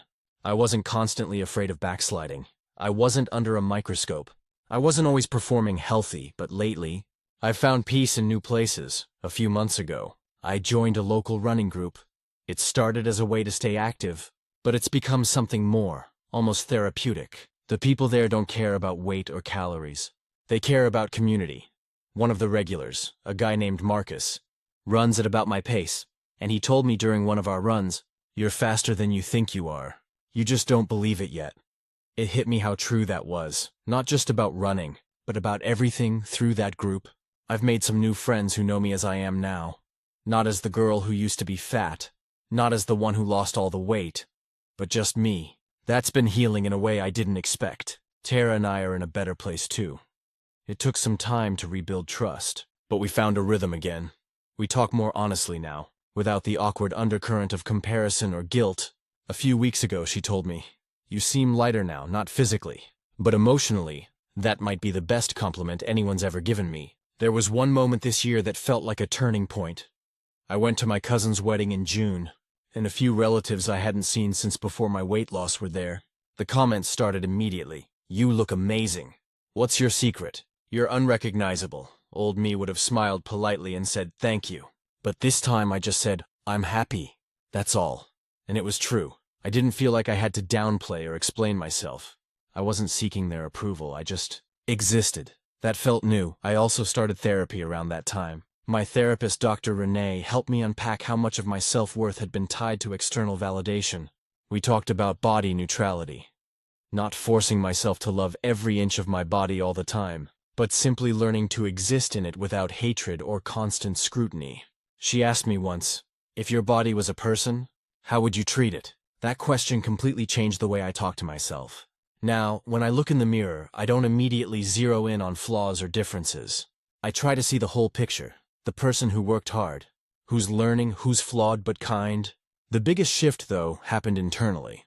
I realized that missing dating when I was fat wasn't really about the dating. It was about missing how genuine connections used to feel. Back then, when someone liked me, I knew it wasn't for superficial reasons. But what I've learned is that authenticity isn't limited to one version of me. I just have to be brave enough to show up as myself, no matter what size I am. Ben and I talked about marriage recently, nothing official yet, but the fact that I can even think about committing without fear of being not enough feels like growth. I'm not constantly bracing for the day he stops finding me attractive. Instead, I trust what he's shown me over time, that love rooted in respect doesn't vanish when your body changes. There are still moments when old habits creep in. Sometimes I'll eat a little extra dessert and hear that anxious voice whisper, "You're slipping." When that happens, I remind myself, my worth isn't measured in calories or pant sizes. My value doesn't disappear if I gain 5 pounds. I've also redefined what health means to me. It's not about how I look, it's about how I live. Do I feel energized? Am I sleeping enough? Am I being kind to myself? Am I laughing more than I cry? That's the kind of wellness I want to chase now. So here I am, still learning, still growing, still figuring it out. I don't miss dating when I was fat anymore, because I don't miss the old version of me who thought she had to earn love by being smaller. I'm finally starting to believe that I was always worthy of being seen. I just needed to stop hiding from myself long enough to realize it. Stories number 6. My friend told me to stop calling myself fat, but I don't think I should have to. I've been sitting on this for a few days because the conversation threw me more than I expected it to. I'm 29, female, living in Seattle, and I've always been on the heavier side. I'm not talking a few extra pounds. I mean, I'm visibly plus-sized, around a size 18. I've been fat since childhood, and that word, fat, was used against me for so long that now I've reclaimed it. I don't use it as an insult. I use it as a descriptor. Just like someone would say tall or short, my friend, Lindsay, 28, and I have been close for about 3 years. We met at work in a design firm and bonded over our mutual hatred of office politics and love for iced coffee. We started hanging out outside of work, happy hours, dog park visits, movie nights. She's one of those people everyone calls effortlessly pretty. Slim, long blonde hair, always in soft, neutral sweaters. I've never felt jealous of her. At least not in a bitter way. I just accepted we're different shapes, different aesthetics. The issue started last weekend. We were at her apartment, getting ready for her coworker's birthday dinner. I was wearing a dark green wrap dress that I really liked, flattering, flowy, made me feel good. I glanced at the mirror and said casually, "I love this color, even though it shows every curve." "Fat girl problems?" Lindsay immediately turned around and frowned. "Don't say that," she said. "Say what?" "Fat girl problems. You're not fat," I laughed a little. "Lindsay, I'm literally wearing plus sizes. I'm fat, it's fine." She shook her head like I'd said something offensive. "No, you're beautiful. You shouldn't call yourself that. Being fat and being beautiful aren't opposites," I said, still half laughing because it honestly didn't click that she was serious. But she was. She sighed and sat down at her vanity chair. "I just think it's really negative energy. You shouldn't talk about yourself like that. You're manifesting bad self-esteem." That word, manifesting, made something in me tighten, because it's not that I hate myself. I've done years of therapy and unlearning shame around my body. I like who I am, I like my clothes, my job, my life. Fat isn't a slur to me anymore. It's a truth, one that I don't let control me. "I'm not being negative," I told her. "I'm being descriptive." "Well, it makes me uncomfortable," she said quietly. "I just don't like hearing my friends talk about themselves like that." At that point, I dropped it because I didn't want to start an argument before we even got to dinner. But all night, it kept gnawing at me. Not because she disagreed, but because it felt like she was trying to erase my experience. After a few glasses of wine later that night, I brought it up again. We were walking back to her apartment and I said, "You know, I don't think it's fair that you tell me I can't call myself fat. That's my word." "My reality," she sighed, clearly tipsy. "You just don't get it. I'm trying to help you love yourself." "I do love myself," I said. "Part of loving myself is accepting what I am, not pretending I'm something else." She stopped walking and looked at me with this mixture of pity and exasperation. "But you're not that fat. You could lose weight if you wanted to. You're acting like it's your personality." That hurt more than I expected. Because she wasn't listening. She wasn't seeing me. To her, fat meant lazy, unhealthy, unattractive. Something to fix. To me, it meant reality, survival, self-acceptance. We didn't talk much for the rest of the walk. When I got home, I sat in my car for a bit, trying not to cry, not because of what she said. I've heard worse. But because it came from someone who was supposed to be my friend. Over the next few days, she texted me a few times. All surface-level stuff. I didn't respond right away. Then she sent a longer message that said, "I'm sorry if I upset you. I just care about you and want you to have confidence. I don't like when you put yourself down." I stared at it for a while before replying. I wasn't putting myself down. You just don't like the word fat because of what it means to you. Not me. She read it but didn't respond. We saw each other at work the next day, and it was awkward. She smiled politely but didn't try to talk much. I overheard her telling another co-worker later that I was super sensitive lately. That one stung. Here's the thing. I'm not trying to make fat my identity. I just want to exist without constantly making other people comfortable. I'm tired of being told how I should talk about my own body. When I say fat, I'm not fishing for reassurance or looking for a pep talk. I'm acknowledging something that has shaped how I move through the world. When I call myself fat, it's a reminder that I don't owe anyone an apology for existing. I don't need to hide or soften or shrink just because the word makes someone else cringe. A few nights ago, I had dinner with another friend, Marcus, who's known me since college. He's also plus-sized. And when I told him what happened, he laughed bitterly. Skinny people hear fat and think it's a cry for help. They can't imagine saying it without shame. He's right. To them, the word is soaked in guilt. To me, it's liberation. Lindsay still hasn't brought it up again, and I haven't either. But I've noticed she flinches whenever I use the word. Like when I said I was buying a new swimsuit for a fat girl summer. She gave me that same pained smile and quickly changed the subject. I know she means well. I know she thinks she's protecting me from myself. But I can't help feeling like what she really wants is to protect herself from confronting the idea that being fat isn't inherently tragic. Sometimes I wonder if our friendship will survive this. Not because I can't forgive her. I can. But because I'm starting to realize we live in completely different emotional languages. In hers, fat is a problem to fix. In mine, it's just part of the sentence. I'm not ashamed of the space I take up anymore. I work too hard to unlearn that shame to go back to pretending. So if someone tells me not to call myself fat, I'll say it louder. Not because I'm angry, but because I refuse to erase myself to make someone else comfortable. And maybe, if that makes people like Lindsay squirm, it's because they've never learned that fat doesn't mean broken. It just means me. Update. A few months later, I learned who was really uncomfortable. And it wasn't me. It's been just over 3 months since I wrote that post. And a lot has shifted since then. Not just between me and Lindsay, but in how I carry myself around everyone else too. When I wrote that first post, I was angry and tired. Tired of explaining that the word fat doesn't have to be an insult. But underneath the anger was something else I didn't want to admit at the time. Disappointment, because Lindsay wasn't just a friend. She was someone I'd trusted enough to be unfiltered around. And her discomfort felt like a betrayal.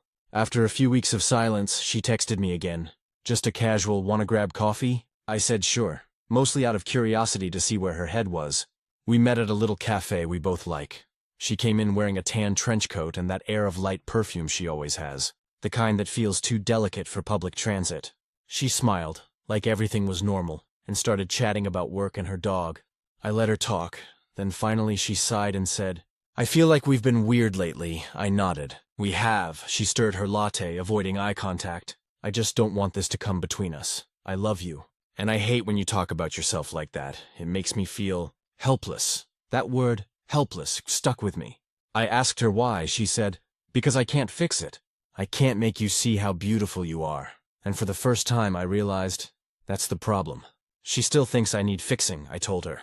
"You don't have to fix anything. I already think I'm beautiful." She frowned a little, almost confused, like she didn't believe me. "Then why do you use that word? Why not just say confident or curvy or plus-sized?" I said, "Because fat is the truth, and the truth doesn't need softening." She looked genuinely frustrated. "But it's not the truth. You're not fat to me." I couldn't help laughing. Not to be mean, but because it was such a bizarre sentence. That's not how reality works, Lindsay. It doesn't change depending on who's looking. We sat there for a while in that uncomfortable silence that happens when both people realize they're speaking two different emotional languages. Eventually she changed the subject, and we finished our coffee talking about other things. but something between us had shifted permanently. That night, I journaled about it and realized something important. Lindsay doesn't hate that I call myself fat. She hates what the word brings up in her. Shame, fear, maybe even guilt. She's terrified of being seen as anything less than ideal. And hearing me use that word so casually shakes the illusion she lives in. That beauty and worth are fragile, conditional things, and I can't carry that illusion for her anymore. Around the same time, I started going to a body neutrality yoga class with my friend Tanya, who I met through a local women's group. She's in her 40s, outspoken, hilarious, and yes, also fat. The first class, she wore a bright orange sports bra and matching leggings, and when I complimented her outfit, she grinned and said, "I dress like a traffic cone so no one misses me." We became fast friends, and one night after class, I told her about Lindsay. Tanya laughed and said, "Skinny guilt is the worst guilt. They want to feel woke about body positivity until it stops centering them." That made me pause, because it was true. Lindsay was fine being supportive as long as it didn't make her uncomfortable. Over the next few weeks, I started posting more confidently online. Outfit pics, selfies, even a caption or two where I used the word fat proudly. The responses were mixed. Some people were kind, some awkward, and a few downright patronizing. One guy from work actually commented, "Don't say that about yourself. You're gorgeous," as if those two things couldn't coexist. But for every cringe comment, there was a message from someone who said, "Thank you. I needed to hear that." And that's when it clicked. Lindsay's voice, and all the others like hers, had been the background noise of my whole life. The polite insistence that I had to sugarcoat my existence to make people comfortable. A month ago, we had a girls' night at Lindsay's place. She'd invited me, Tanya, and a few of her coworkers. It was fine at first. Wine, charcuterie, laughter. But halfway through, one of her friends who didn't know the backstory made a joke about quarantine weight. I just smiled and said, "Yeah, I didn't lose mine. Turns out I like my body too much to starve it." It was a throwaway comment, but the room went quiet for a second. Lindsay shot me that please don't start this again. Look, Tanya, bless her, broke the silence with, "Hell yeah. Love that for you." The others laughed, and the tension passed, but I saw it in Lindsay's eyes. That mix of discomfort and embarrassment. Later that night, she texted me, "I just don't like when you make everything about weight." And that's when I realized something that set me free.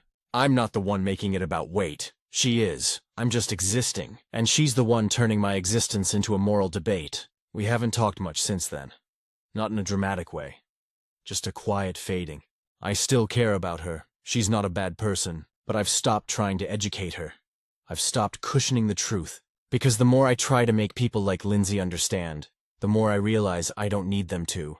The last few months have been about relearning how to exist unapologetically. I bought a two-piece swimsuit for the first time in my life. I wore it to a beach trip with friends, and when someone took a group photo, I didn't immediately try to hide behind someone else. I saw the picture later, saw my round stomach, my soft arms, my full face, and I smiled. Not because I thought I looked perfect, but because I looked real. That night, I texted Tanya the photo and said, "I feel like I finally see myself the way I'm supposed to." She replied, "That's because you stopped looking through someone else's lens." And that's the update.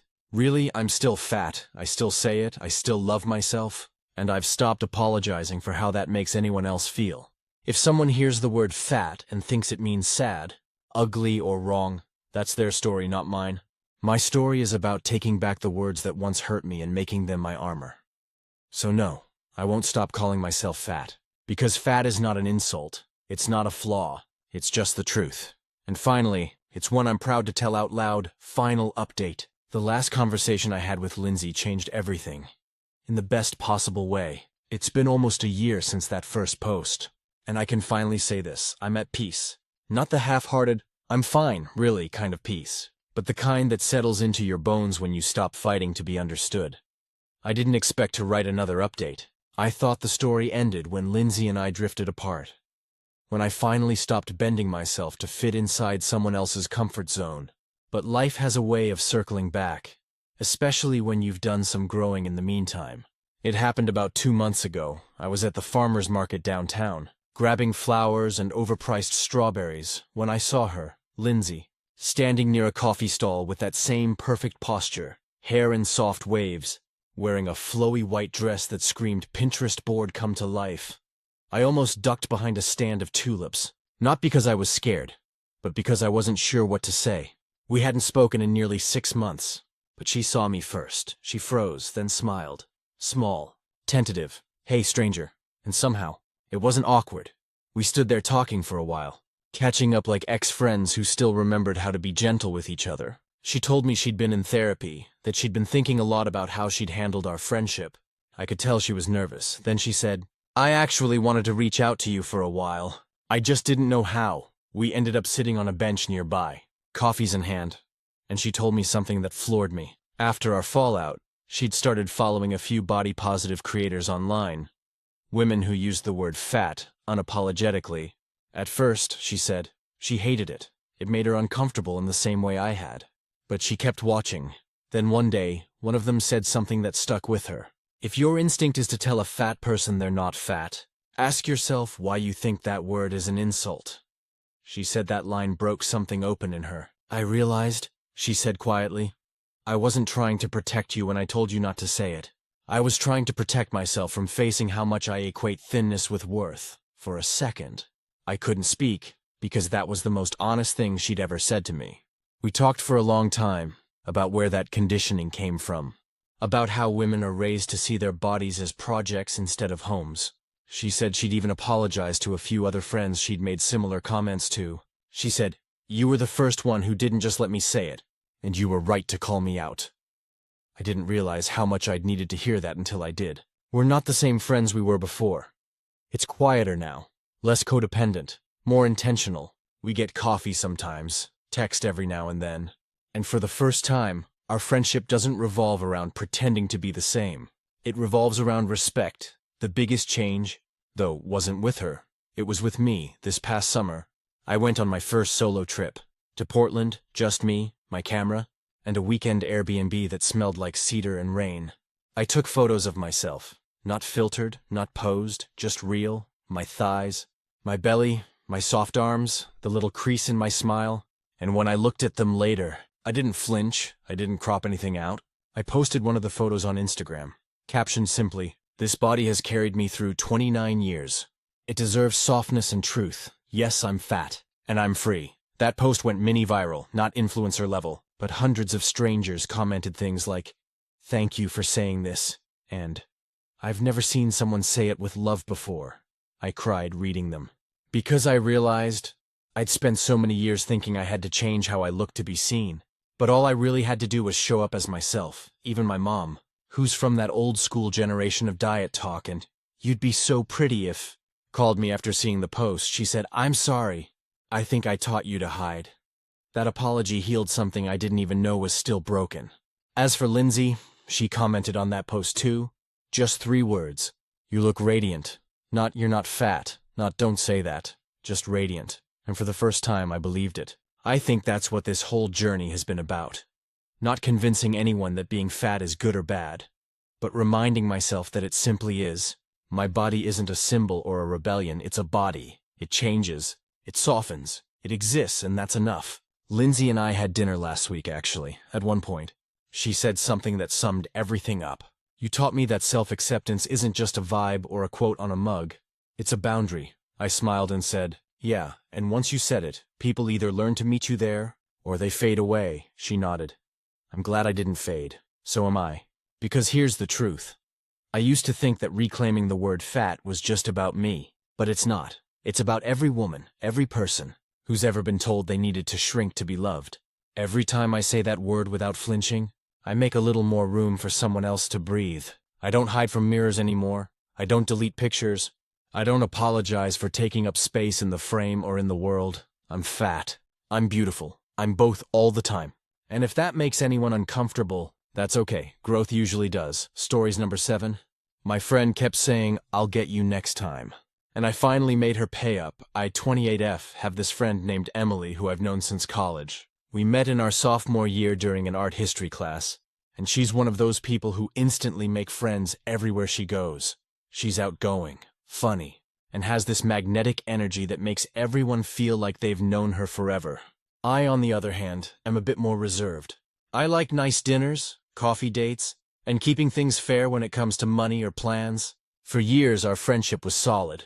We hung out all the time. Movies, coffee runs, dinner after work, all that. But somewhere in the last year, something started to shift, specifically around money. It started innocently enough. We'd go to Starbucks, and she'd say, "Oh shoot, I forgot my wallet. I'll get you next time." I didn't think twice about it. I covered her drink, maybe a muffin too. And she promised she'd Venmo me or get the next one. But next time never came. Then it happened again at lunch. We went to a local sandwich place and she pulled the same line. "Crap. I think I left my card in my car. Can you grab this? I'll pay you back tonight." Of course, I didn't want to make it awkward, so I paid. Again. That night, I got no Venmo, no text. When I casually mentioned it the next day, she laughed and said, "Oh my God, I totally forgot. Next time's on me," except next time came, and she somehow forgot again. After a few weeks, this turned into a pattern. It wasn't just coffee anymore. It was dinners, drinks, brunches. She'd forget her card, lose her wallet, or claim her Venmo wasn't working. I started keeping track in my notes app because it was honestly getting ridiculous. By the sixth time, she owed me a little over $160. I know that doesn't make me broke, but it was the principle of it. One weekend, we went out with our usual group. Me, Emily, her boyfriend Josh, and another couple we're friends with, Nick and Claire. We decided to grab dinner and then head to a local bar for trivia night. Before we even ordered, Emily turned to me and said with a laugh, "You've got me, right? I'll get the next one." I just stared at her. The table got quiet for a second. I said, "Actually, no. You still owe me for the last 6 times. You've said next one every time. And I've yet to see one of those next ones." She blinked, clearly not expecting me to call her out in front of everyone. Then she laughed like it was a joke. "Oh, come on, it's just dinner. Don't be weird." But I wasn't smiling. "It's not about dinner, Em. You've been saying you'll get me next time for over a month. I've covered almost every outing. And it's starting to feel like you're just taking advantage." She looked embarrassed, but defensive. "I said I'd pay you back." "You know I've been tight on money lately," I said. "Then you shouldn't be going out this much if you can't afford it." "I don't mind helping a friend, but this isn't helping. It's covering for you." The rest of the table went quiet. Josh looked uncomfortable. Claire gave me this small nod like she was silently agreeing. Dinner was awkward. She ended up paying for her meal with Apple Pay, miraculously. Her card was suddenly found. After we left, she texted me, "Wow, you really embarrassed me tonight. If money means that much to you, I'll just Venmo you what I owe," I responded. "It's not about the money, it's about respect. But yes, please Venmo me, because this can't keep happening." The next morning, I woke up to a Venmo payment, the full amount, $162.75. No message, just the payment, but then she ghosted me. No calls, no texts, nothing. She even stopped showing up at trivia night with the group. Nick told me she said I humiliated her over a few meals and made her feel like a charity case. For weeks I debated reaching out. I missed our friendship, at least the good parts. But when I thought about all the times I'd quietly paid and felt guilty for even bringing it up, I realized this wasn't a one-time issue. It was a pattern of taking advantage of me because I didn't make waves. About 2 months later, I ran into her at a mutual friend's birthday party. She was friendly, acting like nothing happened. But the moment I smiled and said hi, she said, "Oh my God. It's been forever, don't worry. This drink's on me." I just laughed and said, "You don't have to. We're good." And I meant it. Not in a bitter way, but in a peaceful one. I was done keeping score with someone who didn't respect the balance of friendship. Over time, I realized that money wasn't the real problem. It was about effort, honesty, and reciprocity. I didn't care about 160. I cared about feeling valued. After that night, we texted occasionally, but things never went back to the same. I think we both knew the trust was broken. She eventually moved to another city for a new job, and we drifted apart completely. Sometimes I miss how easy things were before money got weird. But I also think it was a good lesson for me. One I needed. I learned that it's okay to call people out when they take advantage of your kindness. It doesn't make you petty or stingy. It just means you value fairness. And now, whenever someone says, "I'll get you next time," I smile politely and say, "Sure. But let's make sure there is a next time. Because friendship shouldn't come with an unpaid tab." About 3 months after everything went down, I got a text from Emily out of nowhere. It was a random Thursday night, and I was just finishing up dinner when her name lit up my phone. "Hey, can we talk sometime soon?" I feel like we left things weird. I stared at the screen for a good minute. It wasn't an apology, but it wasn't hostile either. I hadn't heard from her in months. Not since she Venmo'd me and vanished from our group. I typed and deleted my reply a few times before finally sending, "Sure, I'm around this weekend." We ended up meeting Saturday morning at a coffee shop we used to go to every weekend. The irony wasn't lost on me. When I walked in, she was already there, sitting by the window, sipping what looked like a vanilla latte. I'll admit, I was nervous, but she looked nervous too. Her leg bouncing under the table, her fingers fidgeting with the coffee sleeve. "Hey," she said softly when she saw me. "Hey." I sat down across from her. The air felt awkward, like two people who used to know each other but weren't sure how to fit into the same space anymore. She started talking before I even got settled. "I know I acted like an ass," she said, "and I've been thinking about what happened a lot." That caught me off guard. I was expecting some kind of half apology or justification, but her tone sounded sincere. "I wasn't mad at you," she continued. "I was embarrassed. You were right to call me out. I didn't handle it well." I took a sip of my drink. Giving her space to talk, she went on. "The truth is, I was broke, like really broke. Josh and I were having money issues, and I didn't want to admit it. Every time we went out, I told myself, it's fine, I'll pay her back next time. But then the next time came, and I couldn't. I started avoiding thinking about it because it made me feel like crap." I didn't interrupt her. I just let her talk. She sighed. "Then when you said something in front of everyone, I felt so embarrassed that I lashed out. I made you the bad guy to make myself feel better, which, obviously, wasn't fair. It was strange. I had waited months to hear something like that. And when I finally did, I didn't feel vindicated or angry, just tired." "I get it," I said. "And I'm sorry if it felt like I called you out publicly. That wasn't my goal. I was just frustrated. It felt like you didn't care." "I did care," she said quickly. "But I handled it like crap. I was just so used to you being the reliable one. You always had things together. I guess I leaned on that more than I should have." I nodded. "You could have told me you were struggling. I would have understood. I wouldn't have minded covering you here and there. It just stopped feeling like friendship and started feeling one-sided." She gave this small, guilty smile. "Yeah, I know. I was selfish. I'm really sorry." We sat in silence for a while, both stirring our drinks unnecessarily. Eventually she laughed awkwardly. "So, how do we fix this?" I thought for a moment.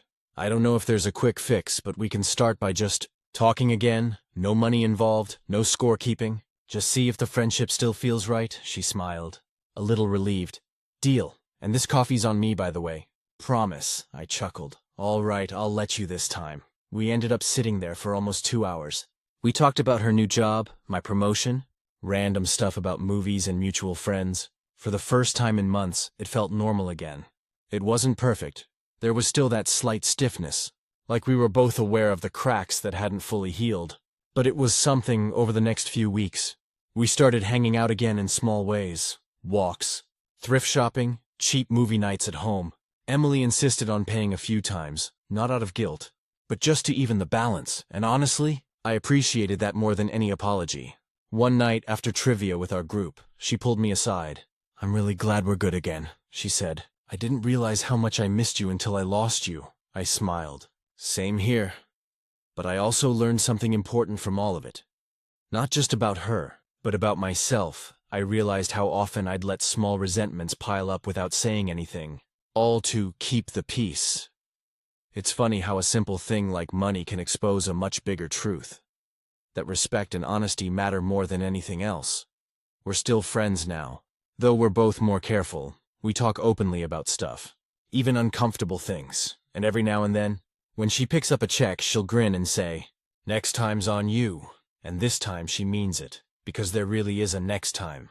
About 6 months after Emily and I had that coffee and started reconnecting, I finally felt like our friendship was settling into something steady again. Different, but real. We'd both grown from what happened.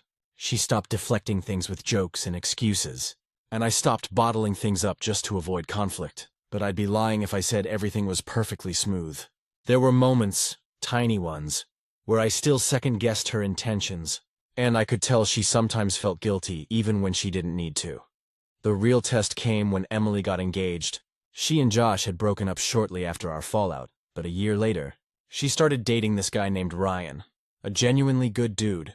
They met at her new job, and within 8 months, he proposed. She was over the moon. She FaceTimed me crying and shouting, showing off the ring. It felt good to be included in that moment. It made me think maybe we'd really made it through the worst. A few weeks later, she invited me to be one of her bridesmaids. I was surprised, honestly, but honored. The old Emily, the one who disappeared after a confrontation, probably wouldn't have even thought of me that way again. But this time, she made a point to include me in everything. Dress shopping, the bridal shower, the bachelorette party. Still, I noticed something during the wedding planning. The same habit of promising things she couldn't follow through on was creeping back in. She'd say things like, "I'll Venmo you later for the flowers," or "I'll cover the decorations next time," and then she wouldn't. It wasn't malicious, more like she got swept up in the chaos. But it made me anxious. One day, while we were organizing her bridal shower, the florist called me asking about the balance due. It was supposed to be split between all the bridesmaids, but everyone else had paid their share weeks ago. Only Emily's portion was missing. I called her and gently brought it up. "Hey, just checking. The florist called about your part of the payment. Did you want me to spot you for now or—" "Oh shoot," she said. "I totally forgot. I'll send it right now." A few hours later, she did. It wasn't a big deal, but it brought back that old familiar discomfort. The one where I felt like I was tiptoeing around money stuff again. The wedding came and went beautifully. She looked radiant. Ryan was sweet and attentive. And everything went off without a hitch. After the ceremony at the reception, she found me during dinner and pulled me aside. "Hey," she said, holding a glass of champagne. "I've been meaning to say something," I smiled. "You're not allowed to apologize on your wedding day, okay?" She laughed. "I'm not apologizing, I just wanted to thank you for sticking around, for not giving up on me when I probably would have deserved it. You taught me something I didn't even realize I needed to learn." I felt my throat tighten a little. "What's that?" She took a breath. "That real friends call you out when you're being selfish. They don't do it to hurt you. They do it because they care enough to expect better. I used to think people who didn't just let things go were uptight. But you showed me that accountability is actually a kind of love." That hit hard. I blinked a few times, smiling through the lump in my throat. "You're gonna make me cry, and your makeup artist will hate me." We both laughed, and for a second, it felt like that version of our friendship, the healthy, honest one, had fully solidified. But that wasn't quite the end. A few months after the wedding, she called me sounding off. Apparently she'd had a falling out with another friend, someone from work, over. You guessed it, money. That friend had covered a group dinner, and Emily forgot to pay her back for weeks. The friend texted her a passive-aggressive reminder, and Emily felt attacked. "What should I do?" she asked me. I paused for a long second before answering. "Honestly, you should just own it. Tell her you messed up and then actually pay her. You don't have to make excuses. Just fix it." There was silence on the line. Then she sighed and said, "You're right. I thought I'd gotten better about this." "You have," I said. "But growth isn't a one-time thing. It's a process." She thanked me and handled it. The next week she told me she'd apologized and paid her friend, that she even explained that she used to have a bad habit of avoiding those kinds of conversations.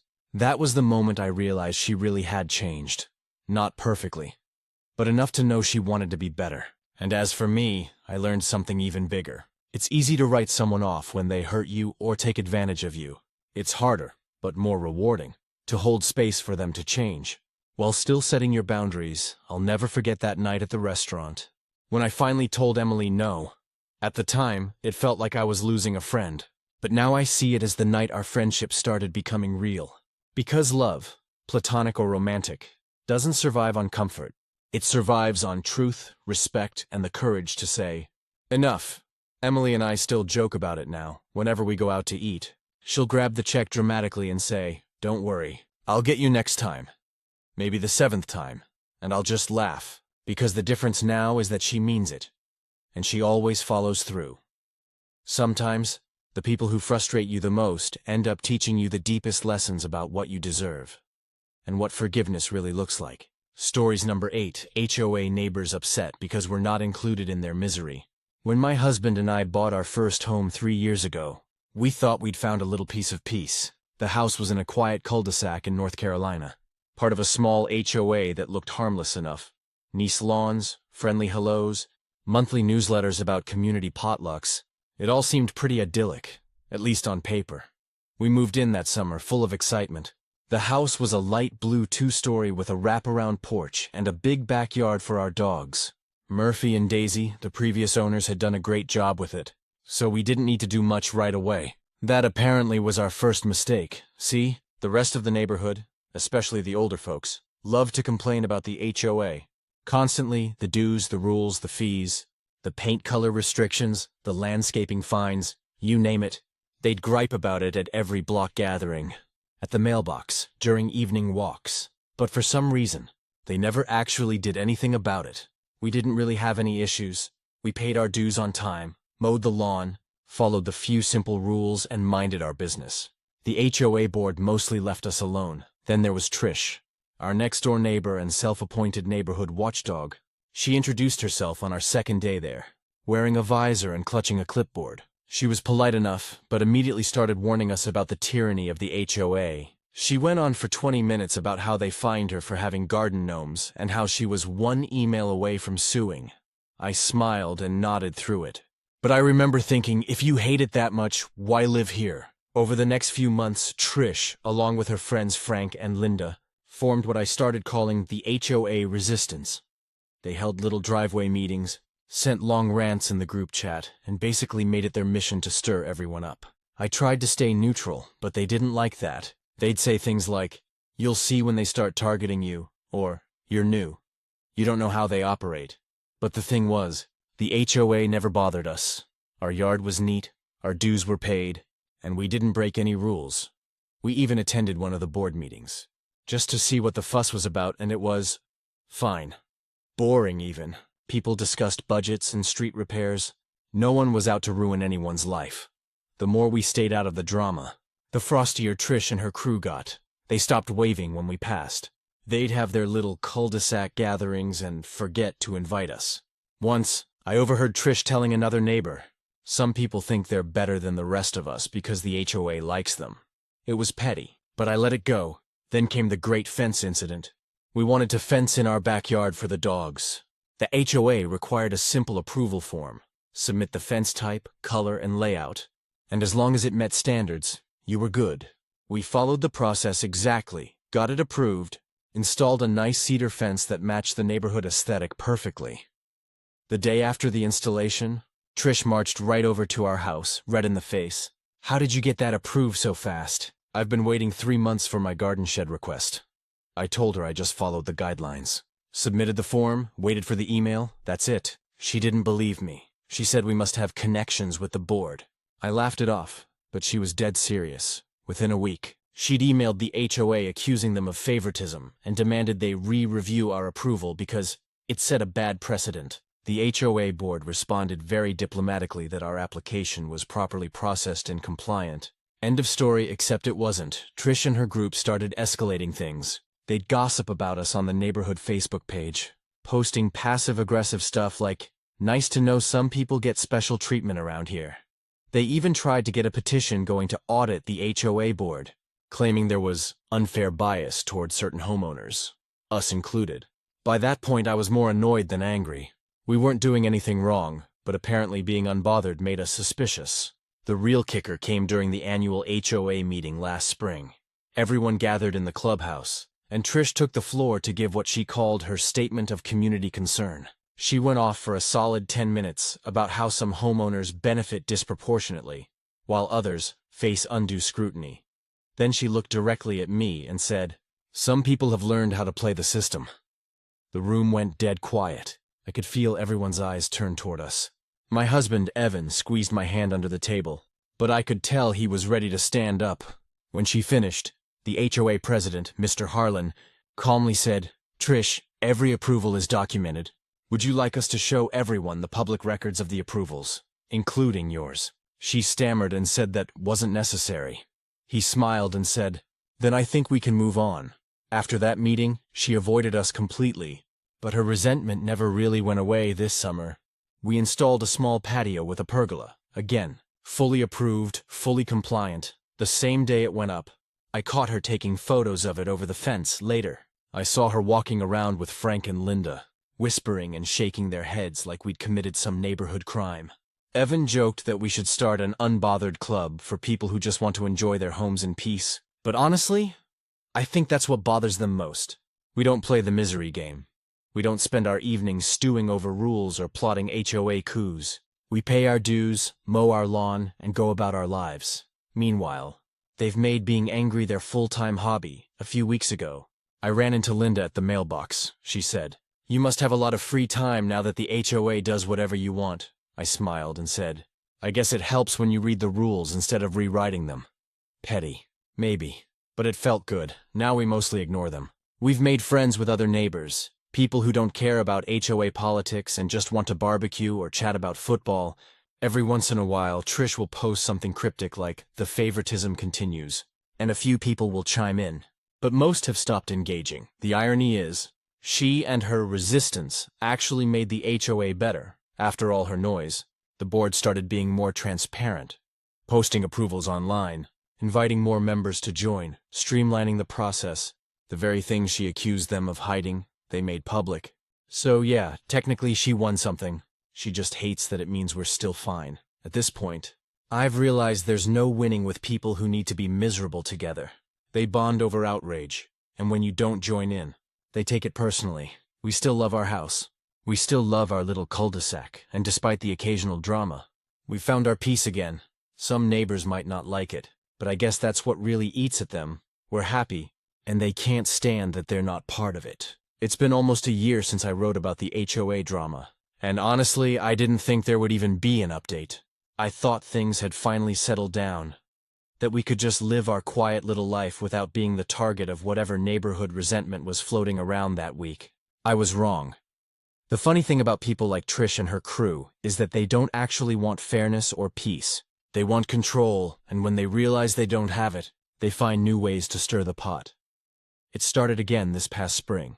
Our neighborhood was electing new HOA board members.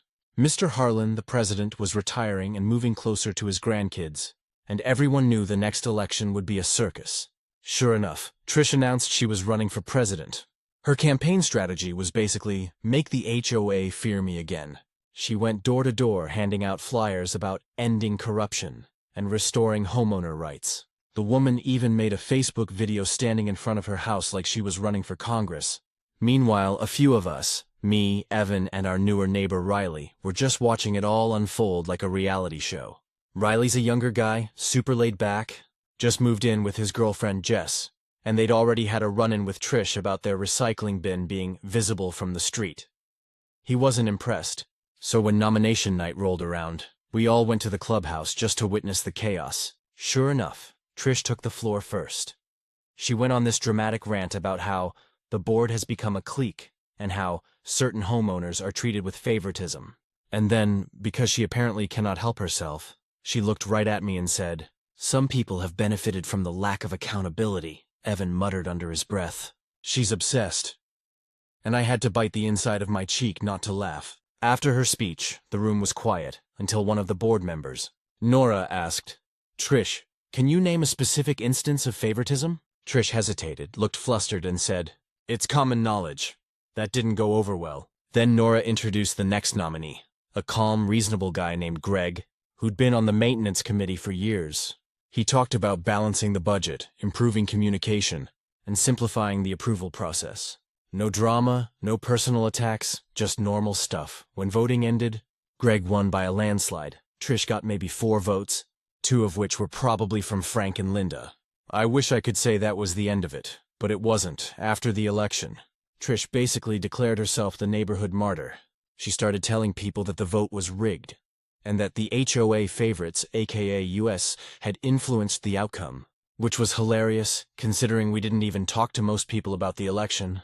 Then came the really weird part. In May, we got a letter from the HOA saying there'd been an anonymous complaint about our unapproved patio furniture. The complaint claimed our new outdoor sectional was oversized and visually inconsistent with community standards. Guess who else got the exact same furniture just 2 weeks earlier? Riley and Jess. And somehow no one complained about theirs. The HOA rep who sent the letter was confused too. He said it was clearly a targeted complaint because our patio was fully compliant. He even added, "You'd be surprised how many of these come from the same few people." I didn't have to guess who he meant. Evan was furious. but I told him not to take the bait. We sent back the approval form, the receipts, the HOA guidelines highlighting our compliance, and that was the end of it. The board dismissed the complaint entirely. After that, Trish stopped being subtle. She started giving us dirty looks every time we walked the dogs. Once, she even muttered, "Must be nice to be above the rules." I finally lost my patience and said, "You'd have fewer problems if you spent half as much time enjoying your house as you do watching ours." She didn't respond, but her face turned red enough to match her visor. The turning point came over the summer when the HOA decided to host a community cookout. It was the first one since the pandemic, and the new board wanted to rebuild some sense of community. Evan and I volunteered to help with setup, and Riley and Jess handled the music. Trish showed up with Frank and Linda, standing off to the side like they were allergic to fun. You could practically feel them waiting for something to complain about. But the event was great. People laughed, kids ran around, and for once the neighborhood didn't feel tense. At one point, Nora got up to thank everyone for coming and made a small announcement about a new Neighborhood Cooperation Award. A silly little plaque to recognize people who contributed to the community. Guess whose name she called? Yeah, ours. We didn't even know it was coming. Nora said she wanted to thank us for always following the rules, keeping our property looking great, and volunteering without complaint. The crowd clapped, and I swear I saw Trish's jaw tighten so hard I thought her teeth might crack. Afterward, she left early without saying a word. Frank and Linda trailed behind her like disappointed sidekicks. That was the last real interaction we had with her. A few weeks later, we heard she'd stepped down from the beautification committee, which she'd chaired for years. Apparently, she'd had another argument with the board about bias and corruption. Rumor is, she's thinking about selling her house and moving somewhere without so much politics. The irony is almost poetic. Now, things in the neighborhood are peaceful. People wave again.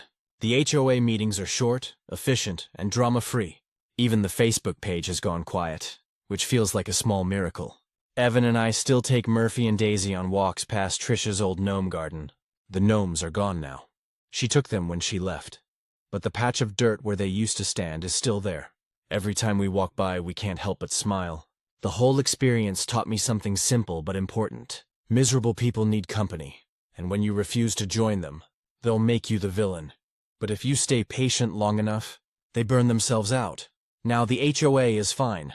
The neighbors are friendly, and our little cul-de-sac finally feels like the peaceful place we hoped for when we bought the house. It just took outlasting the storm that couldn't stand seeing someone else's sky stay clear.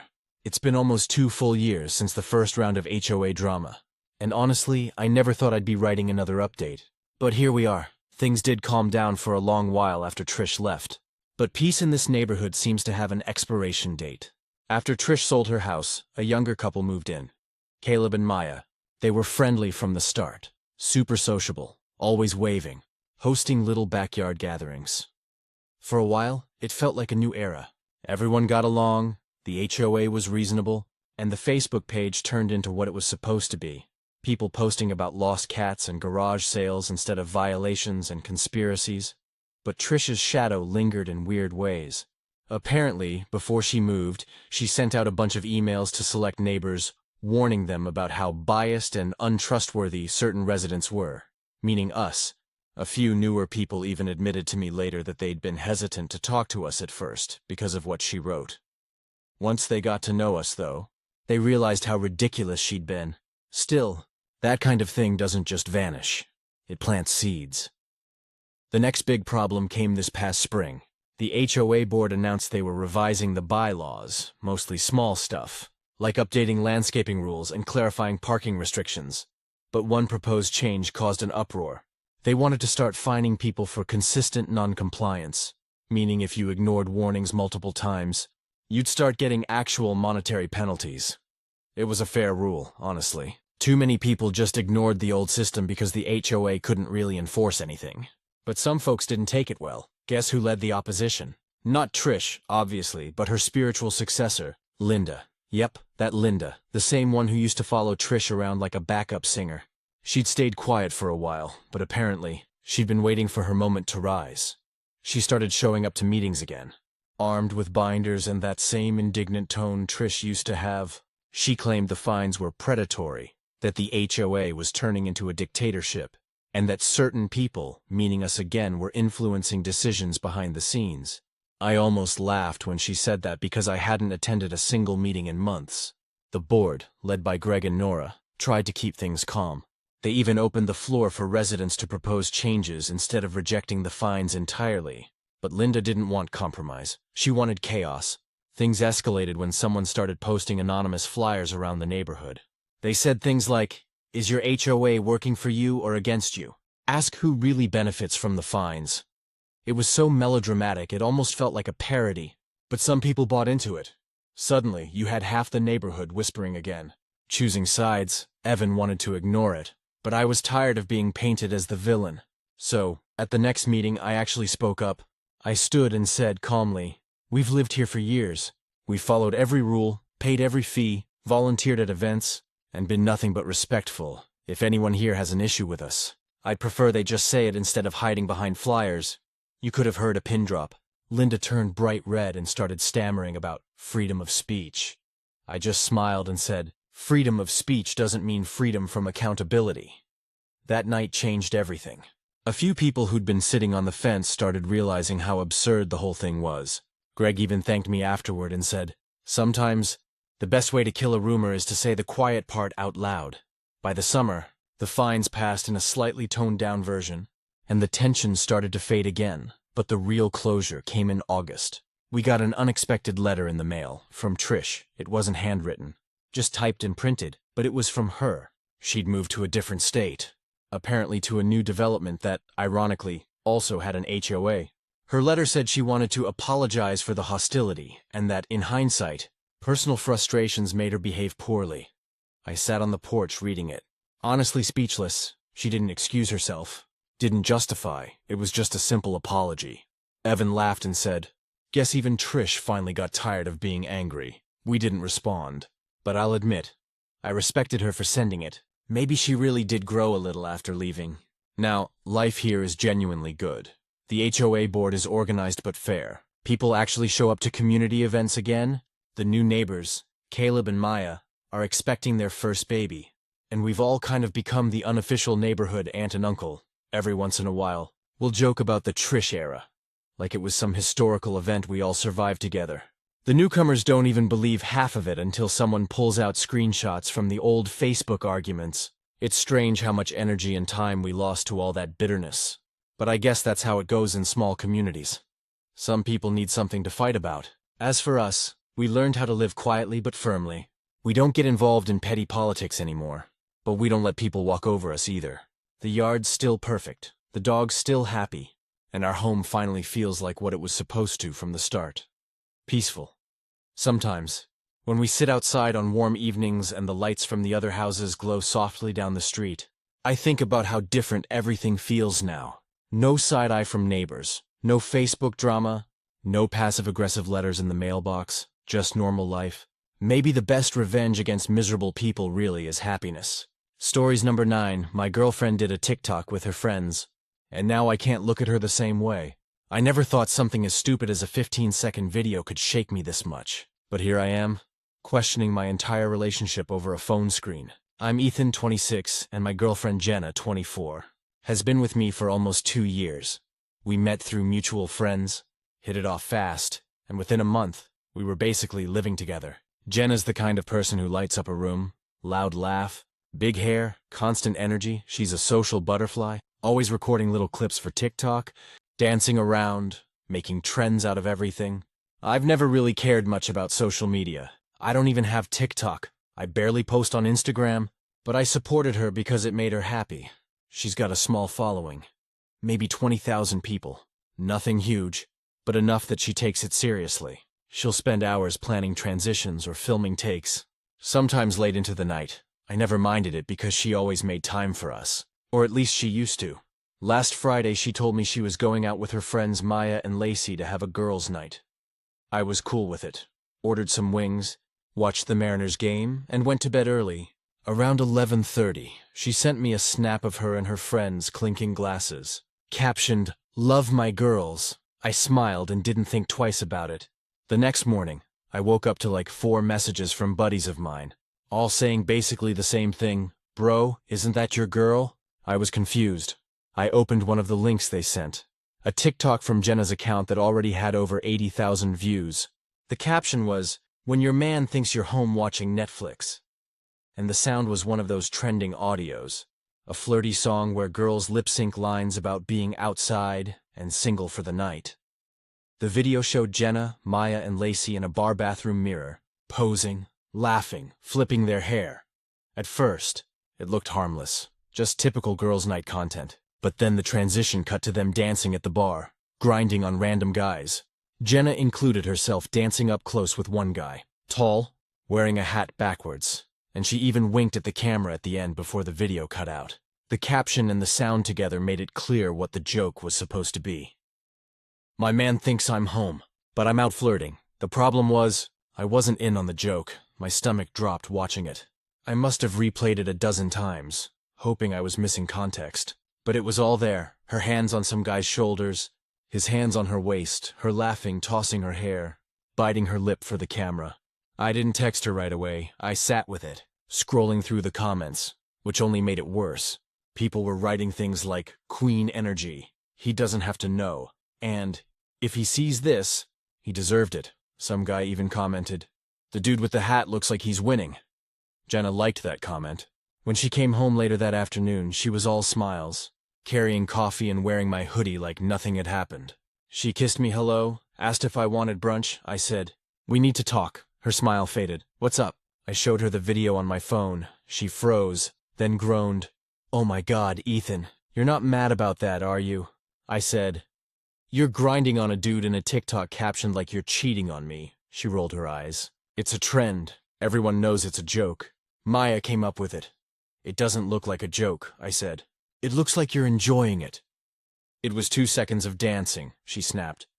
"The guy is gay, by the way. He's literally friends with Lacey's boyfriend." "Then why make the caption sound like you're lying to me?" She sighed, exasperated. "Because that's what gets views. It's not that deep, God, you always take everything so seriously." That hit hard because I've always tried to be the supportive one. She's done dozens of flirty videos, little skits, lip syncs about crazy girlfriends or boyfriends who don't get it.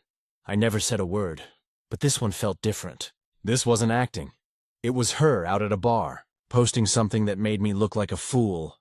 I told her that. She scoffed and said, "You're being insecure." "It's not like I actually cheated," I said. "You embarrassed me." "That's worse in some ways," she snapped back. "Well, I'm sorry my content doesn't revolve around making you comfortable."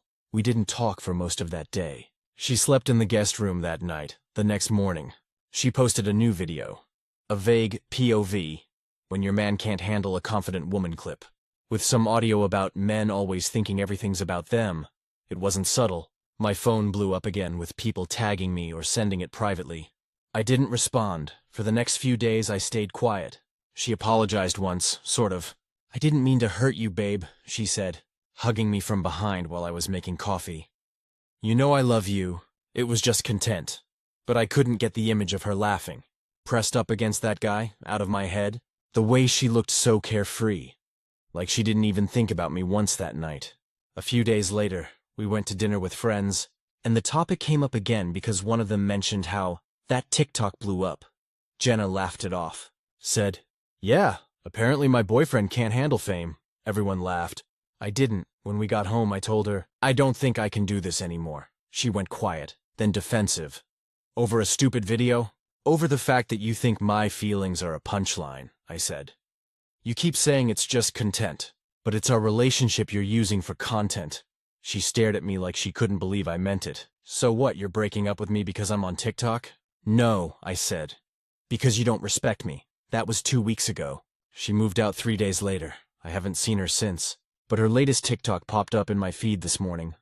One of those glow-up after a breakup montages. The caption said, "He couldn't handle a bad bitch with a ring light." I didn't even feel angry this time. Just tired, because it's not about a TikTok. It's about the kind of person who thinks every part of life, every private moment, every boundary exists to be filmed, packaged, and sold for validation. And I realize that's not the kind of love I want. I don't want to compete with a camera. I don't want to be background noise in someone else's highlight reel. So yeah, my girlfriend did a TikTok with her friends, and that's how I learned she cared more about going viral than being real. Final update. It's been almost a year since everything blew up with Jenna, and honestly, I didn't think I'd ever come back to this post. I figured it would fade into the Reddit void like everything else. But I still get DMs asking what happened, if I ever heard from her again, if I regret ending things. So here it is, the long, messy truth. When I first broke up with Jenna, I was furious, humiliated, and, if I'm being real, heartbroken. You don't spend 2 years with someone and just walk away clean. The first month afterward was awful. Every time I opened my phone, I saw her face somewhere, her glow-up TikToks, her reposts from people commenting things like, "You're better off without him," "Girl," or "Men are always the problem." She leaned into the breakup content hard. She was smart about it too, never said my name, but made sure everyone knew who she was talking about. At first, I wanted to clap back. I even drafted a long Facebook post about how social media ruins real relationships. But my friend Nate told me something I'll never forget. Don't wrestle with someone who needs an audience. You'll just give them more content. So I didn't post anything, I went quiet, I deleted the Reddit app, took a break from Instagram, stopped checking her pages. I focused on work. I'm an HVAC tech, so I started picking up extra shifts, doing side jobs, anything to keep my mind busy. Nights were the worst though. The silence felt heavier than I expected. I missed having someone around, even if that someone had made me feel small. About 3 months after the breakup, I ran into Maya, one of Jenna's friends, the one who helped film the original TikTok. It was at a local bar where my coworkers and I sometimes grab drinks after a long week. She spotted me first and came over, kind of sheepish.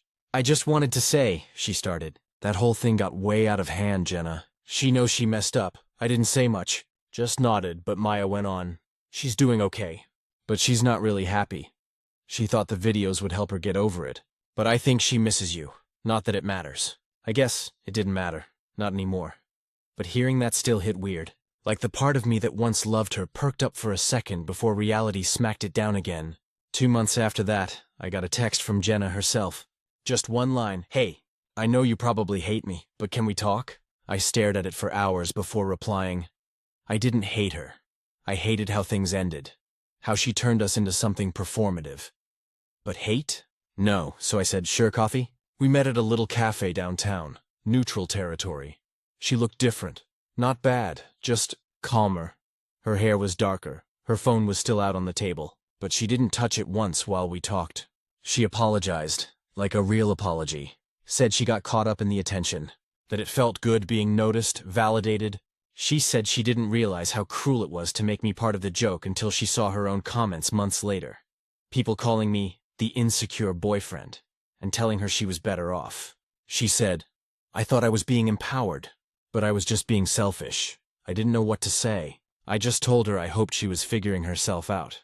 We talked for maybe an hour. No drama, no tears. She asked if there was any chance of trying again. I told her no. Not because I was angry, but because too much trust had died between us. We both deserved to move forward, not backward. After that, I didn't see her again. She eventually pivoted her TikTok into self-growth content.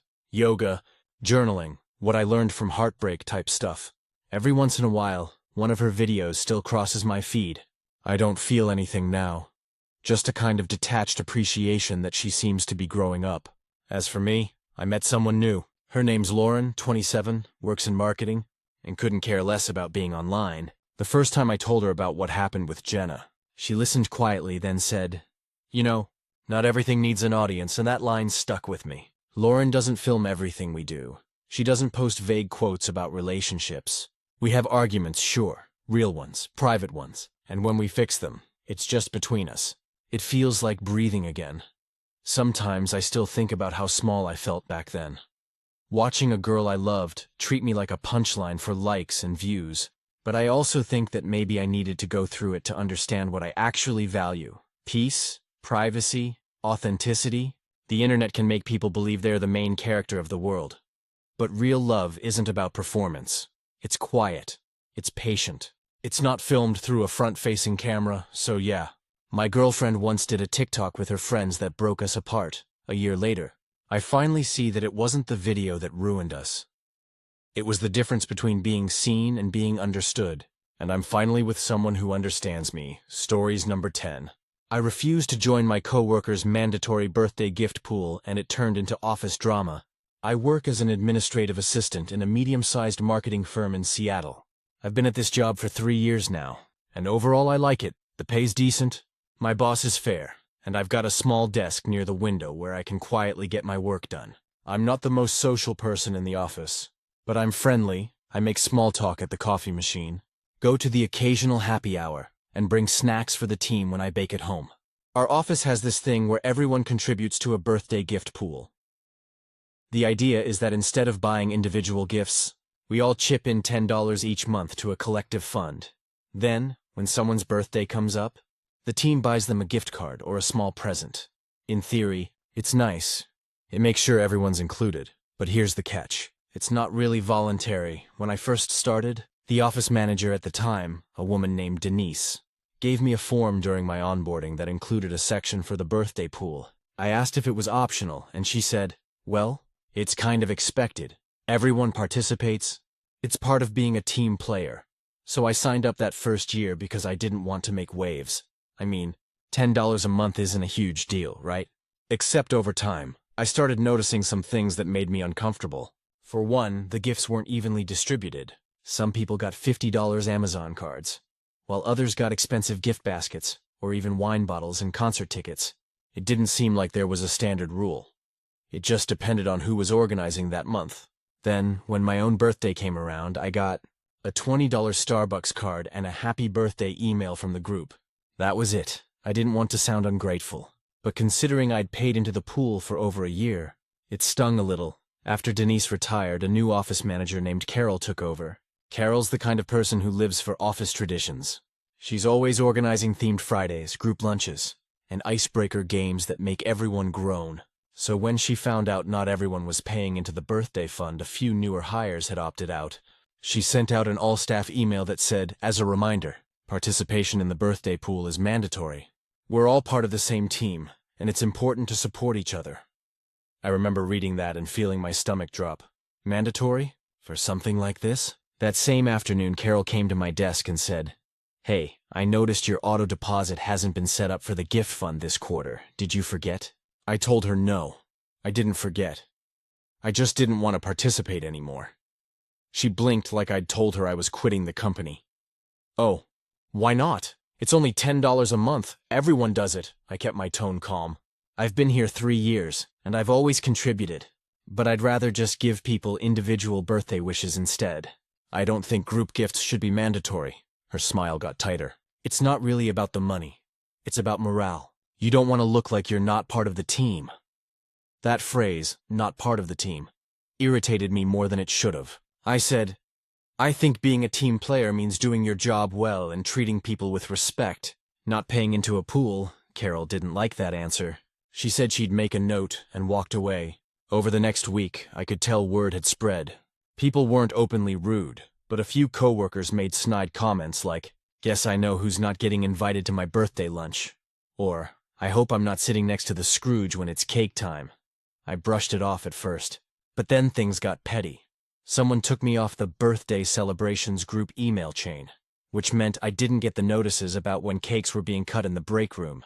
Another coworker, Lindsay, who used to chat with me every morning, suddenly got cold. The tension reached its peak when Carol held a staff meeting and mentioned office participation. She didn't name me, but she made this pointed speech about certain people not engaging in the company's culture and how that kind of attitude hurts morale. I sat there, pretending to take notes, feeling my face burn. I was furious. After the meeting, I went straight to HR, the HR rep. A guy named Brian looked surprised when I told him what was happening. He pulled up the employee handbook and confirmed there was nothing that required participation in any gift pool or social event. He said he'd talk to Carol and clarified that this kind of thing should always be optional. A few days later, Carol sent a follow-up email to the whole office that said, "After clarification with HR, please note that participation in the birthday gift pool is voluntary. However, those who choose not to participate should understand they will not receive group gifts." The tone was passive-aggressive, but at least it was resolved officially. After that, things slowly went back to normal. Some people still gave me looks, but a few coworkers quietly told me they appreciated what I did, because they'd felt pressured to join too. 2 of them even dropped out of the pool themselves. A few months later, Carol's birthday rolled around. The team threw her a huge party. Decorations, catered food, the works. When she came around thanking people, she got to me and said in this fake sweet voice, "Oh, don't worry. I know you don't do birthdays." I smiled and said, "Oh, I celebrate birthdays, I just don't pay for them." She didn't like that much, but since then, no one's ever pressured me again. Funny how that works when HR steps in. At the end of the day, I didn't refuse because I'm cheap. I refused because there's something fundamentally wrong about forcing people to pay for social participation, especially in a workplace. It's a job, not a friendship club. Now, when birthdays come around, I still sign the card, say happy birthday, and sometimes even bring homemade cookies. People can decide for themselves what that means about me. But I'll tell you this, I've never felt freer at work, and, ironically, more people talk to me now. Maybe because I proved that saying no doesn't make you the bad guy. It just makes you the one willing to draw the line when everyone else is too scared to. About 6 weeks after HR clarified that the birthday gift pool was voluntary, things in the office seemed calmer, but I could tell that Carol wasn't exactly happy with the outcome. She'd stopped making those pointed comments in meetings, but every now and then, she'd shoot me a look during break room chatter or whisper to a coworker when I walked by. It wasn't hostile, more like disapproval simmering under the surface. The real test came when the company announced the annual holiday party. Traditionally, it was a big deal. Catered dinner, Secret Santa gift exchange, and an ugly sweater contest. Carol, of course, was coordinating everything. A week before the party, she emailed the office. Reminder, Secret Santa is mandatory this year. Everyone must participate to keep the fun spirit alive. I stared at the screen and sighed. Not this again, I replied to HR for clarification. Brian was patient as ever. Yep, same as the birthday pool. You're not required to participate. Just remember, if you opt out, you won't get a Secret Santa gift. I appreciated the clarity, but I also knew this wasn't going to go smoothly socially. The next day, Lindsay stopped by my desk. "Hey, are you doing Secret Santa this year?" she asked, smiling, but there was a hint of nervousness in her tone. I shook my head. "Nah, I'm sitting this one out. I don't like the idea of mandatory gift-giving." She looked relieved. "Me neither. I was hoping I wasn't the only one." Over the next few days, I noticed subtle things. Carol sent me a calendar invite for Secret Santa prep meeting that I didn't accept. She also organized a group chat for the exchange and never added me. And during the office chatter around the water cooler, there were comments like, "I hope Sarah doesn't flake again," and "She's such a buzzkill about fun." I tried to ignore it. Honestly, I didn't care about Secret Santa, but I could feel some coworkers were anxious around me, like I'd become the office villain. The day of the party arrived. The break room was decorated with twinkling lights, garlands, and enough fake snow to make it look like a winter wonderland. Everyone was dressed in ridiculous sweaters. Taking pictures, laughing, I stayed on the sidelines, sipping my soda, watching the chaos. Carol came up to me, all cheerleader energy on, and said, "Sarah, come on, join in. Don't be a party pooper." I smiled politely. "Thanks, but I'm good. I'll cheer from the sidelines." Her smile faltered a little. "Suit yourself," she said, walking away. The real moment happened during the gift exchange. People were opening presents, laughing at gag gifts and taking selfies. I noticed a few coworkers shot glances toward me, some sympathetic, some amused. Lindsay winked at me as she opened a box of gourmet chocolates from her Secret Santa, and then Carol walked by holding a gift and said under her breath, "Well, I guess some of us just don't know how to have fun." I wanted to snap back, but instead I just smiled, because in that moment, I realized something important. This wasn't about me. It was about Carol needing everyone to follow her rules so she could feel in control. I didn't have to play that game. By the end of the party, no one had made a direct comment to me about not participating, and surprisingly, I actually had a lot of fun just watching people enjoy themselves. A few coworkers even thanked me privately for being honest about my stance. Apparently, several had been quietly relieved they weren't going to be pressured into spending money they didn't have. Afterwards, I reflected on the whole experience. I realized that saying no, whether it was to birthday pools or Secret Santa, didn't make me difficult. It made me clear. It also quietly empowered a few others to speak up about what they were uncomfortable with. Carol eventually stopped making passive-aggressive remarks. She learned that controlling people through these mandatory social rules wasn't actually enforcing morale. It was creating tension. I still interact with her professionally, but I've never felt pressured again to pay or participate in anything I didn't want to. I even started organizing small voluntary gatherings on my own terms, potlucks, casual coffee breaks, book swaps, and surprisingly, more coworkers joined these than the official events. It turns out people liked choosing to participate rather than being told they had to. By the next holiday season, the office's morale had improved. No more mandatory gift pools, no more awkward glances, just people genuinely enjoying the moments they wanted to be part of, and for me, that was worth more than any group gift or forced celebration could ever be. After that holiday party, things in the office gradually shifted into a much healthier dynamic. Not just for me, but for several other coworkers as well. What had started as tension over mandatory gift-giving slowly transformed into a kind of unwritten understanding. Participation in office fun was optional, and no one would be pressured anymore. Carol, surprisingly, adapted better than I expected. At first, she was a little prickly, still trying to nudge people toward participation in small ways, like suggesting fun activities during lunch breaks or casually bringing up the birthday pool. But she stopped tying team morale to financial contributions. Instead, she focused on making events genuinely enjoyable for those who chose to attend. I noticed a few coworkers who had quietly dreaded these events begin to speak up for themselves. Josh, one of the newer hires, told me over coffee that he appreciated seeing someone finally stand their ground. I was terrified I'd be the next Scrooge, he laughed. Now I know it's okay to opt out. Even Lindsay, who had initially been hesitant about the birthday pool, thanked me for showing it was okay to set boundaries. She admitted that she'd been participating reluctantly for years because she didn't want to stand out, and seeing someone else politely say no gave her the courage to do the same. Over the next several months, I became somewhat of an informal go-to for advice about office boundaries. People would approach me about small pressures, mandatory contributions to events, voluntary committees, or even just unspoken social rules that made them uncomfortable. I always gave the same advice: it's fine to participate if you want, but you don't owe anyone anything that makes you feel coerced. Carol and I even had a sit-down a few weeks later. I wanted to clear the air completely and make sure our working relationship stayed positive. She was candid. I know I handled the birthday pool and the Secret Santa thing badly, she admitted. I got caught up in wanting everyone to have fun and didn't realize I was actually creating stress. I appreciate you standing your ground. It helped me see things differently, I nodded. It wasn't personal. I just wanted to make sure it was clear what was expected. Or not expected. I don't mind joining things, but only if it's genuinely voluntary. From that conversation onward, Carol genuinely respected boundaries. She started asking coworkers what they wanted rather than telling them what they had to do. The office events became optional but appealing. Potlucks, themed lunches, volunteer days, and participation naturally increased without anyone feeling coerced. Even our birthday celebrations improved. People could still contribute to a gift pool if they wanted, but there was no pressure to participate. Those who opted out would get personal birthday wishes and cards from the team, and that seemed to be enough. The change also improved morale. People weren't stressed about money or feeling left out, and social interactions became more authentic.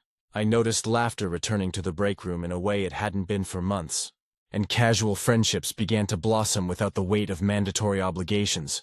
Looking back, I realized that what started as a small decision, refusing to participate in a mandatory birthday pool, ended up having ripple effects.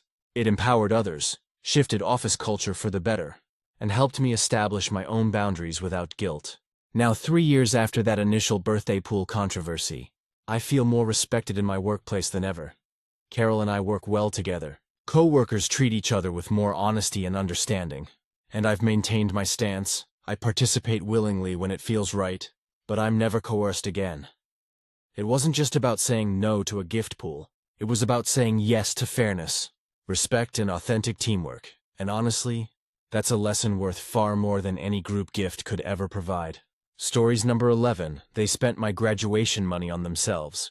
When I graduated college last spring, I thought I was stepping into adulthood with a clean slate and some independence. I wasn't expecting luxury, but I had plans. To move out, find a small apartment, and finally start my career. My grandma had always been my biggest supporter through all of it. She lived 2 states away in Ohio, but she called me every week, sent care packages during finals, and never missed a milestone. When I walked across that stage, I saw her in the audience, tears streaming down her face. After the ceremony, she hugged me so tightly and said, "I'm so proud of you, sweetheart. I know you're going to do great things." Then she handed me a small card and said, "This is for your next chapter." Inside was a check for $10,000. I was stunned. My grandma was comfortable but not rich. She'd been saving for years, she told me. Specifically for when I graduated. She said she wanted me to have a cushion so I could get on my feet without panicking about rent or bills right away.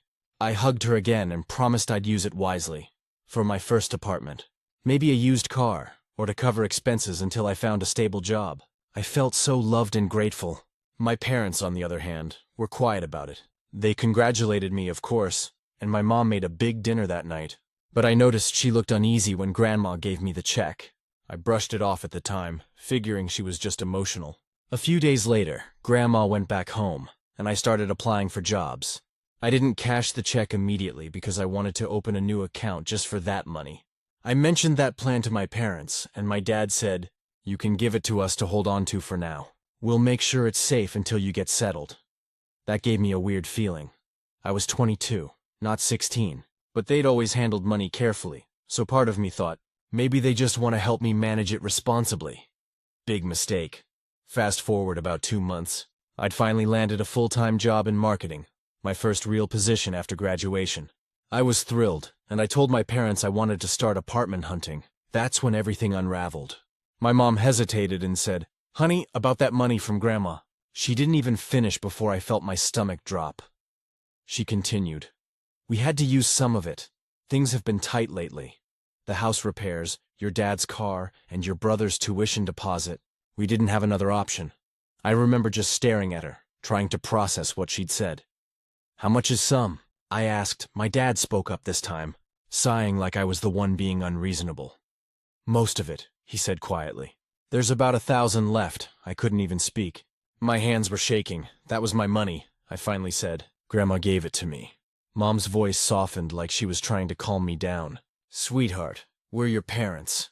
We'll make it up to you when things stabilize. But right now, the family needed it more. Your grandma would understand." That part, "your grandma would understand," was what really set me off. My grandma is the kindest woman alive, but she's also very direct. She told me plainly that this money was for me, not for anyone else. I was so angry I packed a bag and left that night to stay with my friend Lily. When I told her what happened, she was furious on my behalf. "That's stealing," she said. "It doesn't matter that they're your parents.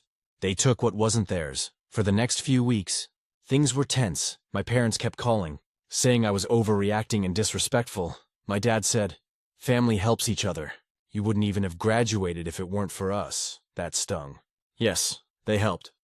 But I'd worked my butt off for scholarships, worked part-time jobs, and paid for most of my own living expenses. I didn't feel like I owed them this. When Grandma called to ask how I was doing, I couldn't hide it. She could tell something was wrong and pressed until I told her the truth. I tried to play it down, saying, "They just borrowed it," but she knew better. Her voice went from soft to furious in seconds. "Borrowed? Without asking you? That's your money, not theirs." She called my parents that same night. I don't know exactly what she said, but I do know there was a lot of yelling because my dad texted me later, saying, "You made your grandma think we're thieves. Nice job." I felt awful, but also relieved that someone finally called them out. A week later, Grandma came back to visit, unannounced. She sat my parents down, handed them a piece of paper, and said, "Either you return what you took, or I'll adjust my will accordingly." I've never seen my dad look so pale. They tried to defend themselves, but Grandma wasn't having it. "You took advantage of her trust," she said. "You should be ashamed." They promised they'd pay me back, but I didn't hold my breath over the next few months. They did send me a few small payments here and there, but it barely added up to a fraction of what was taken. I ended up moving in with Lily for a while, until I could afford my own place. Grandma helped me again, even though I begged her not to. She said, "I can't stand the idea of you struggling because of someone else's mistake." I've kept my distance from my parents since. We talk occasionally, but the relationship hasn't been the same. Every time they say, "We love you," there's this bitterness in the back of my mind. Because love doesn't mean stealing from your kid and then guilt-tripping them for being upset about it. Now, almost a year later, I'm doing okay. I've got a decent apartment, a stable job, and I'm saving up again. For myself this time. But every now and then, when I think about how that money could have given me a real start, it hurts. It wasn't even about the $10,000 anymore. It was about the betrayal. My grandma and I still talk every week. She says she's proud of how I handled it, that I didn't let them guilt me into silence. And honestly, I think that's what she really wanted to teach me all along. That independence isn't just about money, it's about boundaries. Still, I can't shake the feeling that something broke that day between me and my parents. Not irreparably, maybe, but deeply. And sometimes I wonder, if they really thought they had no choice, why didn't they just ask? It's been about 6 months since my last post, and a lot has happened. Honestly, I didn't expect to even have an update, because I thought the situation with my parents was stagnant, for lack of a better word. I assumed time would either heal the rift or at least allow us to interact normally again. Turns out, not really. After moving into my own apartment with Grandma's help, I finally felt a sense of freedom I hadn't experienced before. For the first time, it was just me making decisions about my life and my money. I didn't have to explain or justify anything. I could pay rent on time, decorate my space however I wanted, and even save a little every month without anyone poking around. It was empowering, and honestly, it felt like breathing again, but my parents, they weren't done. It started with small things. My dad would drop by to check in and casually mention something about my finances, like, "Did you manage the money Grandma gave you wisely?" Or, "You're being smart with that graduation money, right?" He said it like he was concerned, but it was more like a reminder that they had been involved in it before. I tried to stay calm and not overreact, but it grated on me. They'd never once admitted how wrong it was to use my money, and every time they brought it up, it was a subtle attempt to make me feel guilty. My mom even texted me once. "I just want you to know we're sorry for the stress, but we only did what we thought was best." That phrasing, "what we thought was best," made me furious. They didn't do what was best. They did what was convenient. I ended up calling Grandma and venting to her about it. She was beyond angry, telling me that my parents had no right to touch what was meant for me. She also encouraged me to set firmer boundaries. "It's not just about the money anymore," she said. "It's about respect. They need to understand you're not a child anymore." So I started being more direct. When my dad showed up unannounced one afternoon, I calmly told him, "I appreciate your concern, but the money is mine. I don't want to discuss it.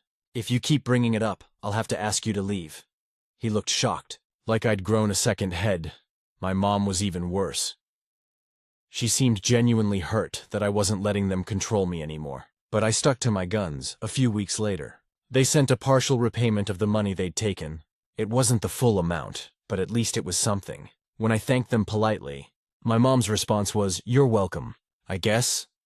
The passive aggressiveness was thick, but I didn't let it faze me. Work also started to stabilize for me around this time. I got a small promotion and a raise, which made me feel like I could finally rebuild what was lost. I even started a small emergency fund and a modest retirement account. Using the lessons I learned from this mess, money suddenly felt like power in a way I hadn't anticipated. It wasn't about being rich. It was about being independent and secure. Through all of this, Grandma was my rock. She helped me see that this wasn't about money alone. It was about agency and self-respect. She told me, "You did the right thing by standing up for yourself. Some lessons are harder than money." The weirdest part is that, despite everything, I still hope for some reconciliation with my parents. I want a healthy relationship, but it can't come at the expense of my boundaries. I've realized that forgiveness isn't about pretending nothing happened. It's about deciding you won't let someone else's actions control your life anymore. I'm also starting to notice subtle changes. My parents are more hesitant when they bring up money-related topics, and I think they're slowly realizing they can't push me around anymore. It's a small victory, but it feels like progress. The takeaway for me now is this: standing up for yourself isn't easy, especially when it's against the people who are supposed to protect you. But it's necessary. I've learned that you don't have to accept disrespect under the guise of family or love. Real respect comes with boundaries, and no one can give you that except yourself. At this point, I feel more confident than I ever have in managing my life, emotionally, professionally, and financially. I still love my parents, but I also love myself enough not to let them overstep again. And honestly, that's a lesson worth more than all the money in the world. It's been almost a year since my last update, and honestly, I wasn't sure there would even be a final update. I thought my parents' interference with my graduation money would fade into the background once I moved out and got on my feet. I was wrong, at least for a while. But I can finally say things have settled in a way that feels like closure. After my previous update, I kept my boundaries firm. I didn't let my parents' subtle guilt trips slide, and I continued to manage the money Grandma had given me for my own goals. Slowly, they seemed to realize that I wasn't going to be manipulated anymore. The partial repayments they'd sent earlier helped. But the real turning point was when they started to actually listen. It started small. My mom stopped making comments about being smart with your money, and instead asked practical questions about my apartment and work. My dad would still try to interject advice here and there, but when I reminded him politely that I had it under control, he began respecting that line. They were still my parents, but I wasn't a passive bystander in my own life anymore. Grandma continued to be my anchor through it all. She reminded me that the money had been a symbol of independence. Not just cash, she always said. You need this not just for the bills, but to prove to yourself that you can stand on your own. And she was right. Because of this experience, I learned that financial independence and personal boundaries are deeply intertwined. During the year, I also started thinking about forgiveness. I realized that holding on to anger toward my parents wasn't helping me. It wasn't about excusing their behavior, because taking my money without consent was unacceptable.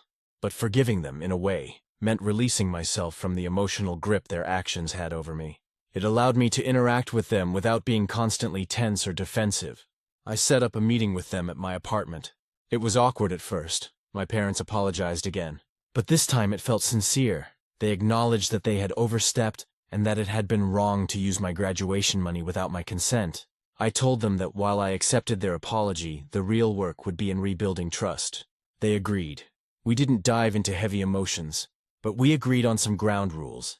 No touching each other's finances, honest communication, and respecting boundaries. Since then, our interactions have improved. We have family dinners now without tension over money. My parents have started asking about my goals instead of trying to control them. I feel like the parent-child dynamic has finally shifted, not in a way that diminishes them, but in a way that recognizes me as an adult. Professionally and personally, life has been stable. I've been saving aggressively, paying down some student loans, and even started looking at investment options. The money from Grandma, though partially spent by my parents, is mostly intact now, earmarked for long-term goals like buying a car or eventually moving into a bigger apartment. I feel proud of the way I've managed this, both financially and emotionally. The biggest takeaway? Independence is more than just moving out or having your own income. It's about setting and enforcing boundaries, even with the people you love. It's about understanding that respect is earned and maintained through actions, not just words. And most importantly, it's about protecting your own future without feeling guilty for standing up for yourself. I've learned that mistakes can happen in families, even serious ones. But accountability and communication can eventually restore relationships. My parents aren't perfect, and neither am I. But we're all working toward a healthier dynamic. Grandma, of course, remains my greatest cheerleader, and she keeps reminding me that standing up for yourself is never wrong. It's necessary. So here I am, almost a year later, finally feeling like the situation has reached a natural conclusion. My parents and I have boundaries, respect, and a cautious but genuine reconciliation. I'm financially independent, emotionally resilient, and closer to my goals than I've ever been. And most importantly, I've learned that standing up for yourself doesn't have to mean losing your family. It can mean finding a new, healthier way to be with them. Stories number 12. My boyfriend lost his job and wants to move in with me, but I told him no. And now everyone's calling me heartless. I, 29F, have been dating my boyfriend, Luke, 31M, for about a year and a half. We met through mutual friends at a housewarming party, hit it off quickly, and things have been pretty good overall. He's kind, funny, and emotionally aware, or at least, I thought he was. We don't fight much, and even when we do, it's usually over small stuff like who forgot to buy milk or whether to start another episode of Succession at 1 a.m. But last month, things changed fast. Luke got laid off. He works or worked as a project manager for a small marketing firm. They downsized, and his position was one of the first to go. He called me in the middle of the day, sounding stunned. I left work early and went to his place with takeout. Trying to cheer him up, I told him we'd figure it out, that it wasn't his fault, and he needed to take time to breathe. For the first week, he seemed okay, sad but still optimistic. He was sending out resumes, applying on LinkedIn, doing all the right things. But by the third week, things started to shift. He stopped applying. He started sleeping in until noon, playing video games most of the day, and ordering takeout constantly. His apartment started looking rough, trash piling up, dishes everywhere, laundry on the floor. I tried to encourage him gently, suggesting we job hunt together on weekends or that he take a walk in the mornings to keep a routine. He brushed me off every time, saying, "I just need to clear my head first." Then, last week, he came over to my apartment with a few duffel bags. He didn't ask if he could stay. He told me he was going to crash here for a bit. For context, I rent a one-bedroom apartment in Seattle. It's not big, I work from home 3 days a week, so I use my living room as a workspace. I also really value my personal space. I grew up in a chaotic, cramped household where boundaries didn't exist, so having a quiet home as an adult is sacred to me. When Luke showed up with his bags, I was immediately uncomfortable. I asked how long a bit meant, and he shrugged. Until I figure things out, maybe a few months. I told him gently that I wasn't comfortable with that. I said, "Luke, I care about you, but moving in together right now isn't a good idea. You're going through a lot, and I think you need to get back on your feet first." He looked at me like I'd just kicked a puppy. "You're seriously not going to help me?" "I am helping you," I said. "I've been helping you with job applications, meals, emotional support." "Yeah, but you have a whole apartment to yourself," he interrupted. "It's not like you don't have space." That stung, because it's not true. My apartment barely fits me and my stuff comfortably. And more than that, I knew what this would turn into. I've lived with a boyfriend before, my ex, Ryan. And when that went south, it took me months to emotionally recover. I promised myself I wouldn't live with anyone again, unless it was a decision we made together. Not something that happened out of desperation. But Luke didn't take that well. He got defensive, said I was prioritizing my peace over his survival. He accused me of being selfish, cold, and even classist, his word, not mine, because I have a stable job and he doesn't right now. I told him that wasn't fair, that this wasn't about money, it was about timing and boundaries. He got defensive, said I was prioritizing my peace over his survival. He accused me of being selfish, cold, and even classist, his word, not mine, because I have a stable job and he doesn't right now. I told him that wasn't fair, that this wasn't about money, it was about timing and boundaries. He stormed out, taking his bags back to his car. I thought that was the end of it, but the next day, I woke up to texts from mutual friends saying they'd heard Luke was basically homeless, and that I'd refused to help him. One even said, "Damn, I didn't think you were that kind of person." Apparently, Luke had told everyone that I kicked him out, implying he was about to be on the street. That's not true. He still has his apartment. He's behind on rent, yes, but his landlord hasn't evicted him. I even offered to help him cover a month of rent if it meant he could stay while figuring things out. He refused. "He shouldn't have to take your charity," one friend said when I tried to explain. "You're his girlfriend. Of course he'd want to live with you." Here's the thing. I get that moving in together might seem like the logical next step, but to me it feels like emotional blackmail. If we were at a place where we discussed it and agreed on it as a couple, sure. But this isn't about love or partnership. It's about crisis management. And I can't let someone's emergency override my boundaries. Still, I can't lie. It hurts being painted as the villain. I've caught myself wondering if maybe I am being too rigid. My mom says relationships are about helping each other when it's inconvenient, and that maybe this is one of those times, but I also can't shake the memory of my ex moving in temporarily and turning my home into his crash pad for a year. While I picked up all the slack, Luke and I haven't talked much since. He sent one last text saying, "Don't worry, I won't bother you again. I'll remember how you acted when I needed you." That one hit hard. I don't want to lose him, but I also don't want to set myself on fire to keep someone else warm. So here I am, wondering if I did the right thing. Because if loving someone means sacrificing your sense of safety, then maybe I don't understand love as well as I thought I did. Update. I honestly didn't plan on writing an update. But so much has happened since that post that it almost feels like a different lifetime. I didn't expect the reaction I got. A lot of people reached out with support, advice, and even stories that sounded painfully similar. A few people called me cold, sure, but most said something that stuck with me. You can love someone and still not be their safety net. That sentence ended up being the backbone of everything that followed. After Luke stormed out that night, we didn't talk for about 2 weeks. I didn't block him or anything. I just didn't chase. I figured if he wanted to talk, he would. He didn't, but I heard about him plenty through mutual friends. Apparently, he'd been couch surfing with Maya, one of his college friends, for a while. And then with Trevor, a guy from his old job. I tried not to ask questions, but it was hard not to care. We'd been together long enough that silence felt unnatural. Around the middle of the second week, I got a text from him out of nowhere. "Hope you're happy. I'm basically living out of my car now." My stomach dropped. I almost called him immediately, but I forced myself to pause. I asked if he was safe, if he had food, if there was anything he needed. Aside from moving in with me, he didn't answer for a few hours. And when he did, it was just, "You made your boundaries clear. Don't worry about me." That hurt more than I'll admit. A few days later, one of our mutual friends, Rachel, called me. She sounded uncomfortable. Said Luke had been venting to their friend group about how I abandoned him when he was down. Apparently, he'd told people I was obsessed with control and too selfish to be in a real relationship. She also said he'd been drinking a lot, skipping interviews and spiraling. Hearing that didn't make me angry. It made me sad, because that wasn't the Luke I knew, or at least, not the Luke I thought I knew eventually. I caved and texted him again, asking if he'd like to meet for coffee. He agreed. When he walked in, I barely recognized him. He looked exhausted. Scruffy beard, dark circles, shoulders slumped. I offered to buy him lunch, but he said no. We just sat there, awkwardly at first, until he said, "You really weren't going to let me move in, huh?" I told him I still stood by my choice. I explained that I wasn't trying to punish him. I just couldn't live in a space of chaos again. I told him about how living with my ex had broken me.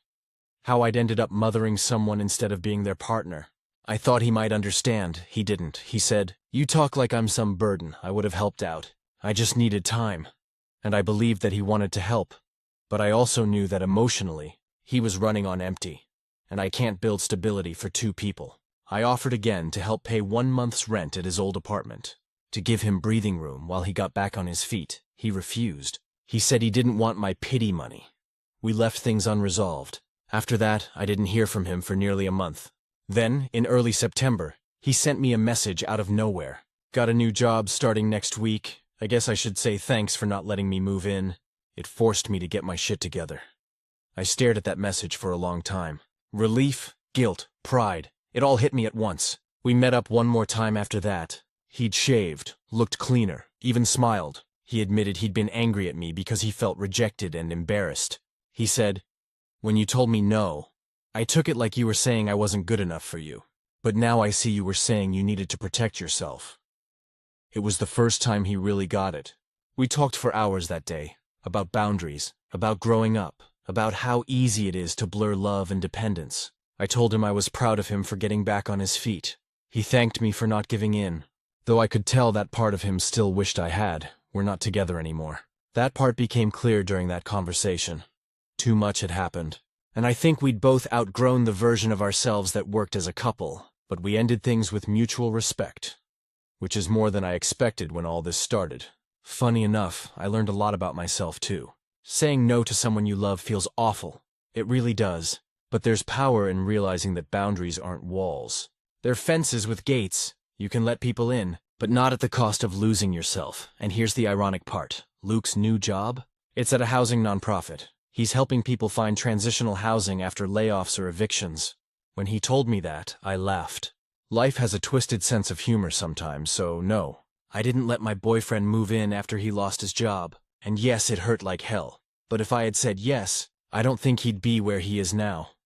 And I don't think I'd still recognize myself. Sometimes no isn't rejection. It's love that knows where to stop. Final update. I wasn't planning to come back again. But tonight I was sitting on my couch with a cup of tea, scrolling through old photos, and stumbled across one of Luke and me at a Mariners game last spring. Right before everything went downhill. We looked so happy, sunburned and goofy. His arm around me, my hair windblown for a second. I could almost trick myself into thinking none of it happened. But then I remembered how much it did, and how much I changed because of it.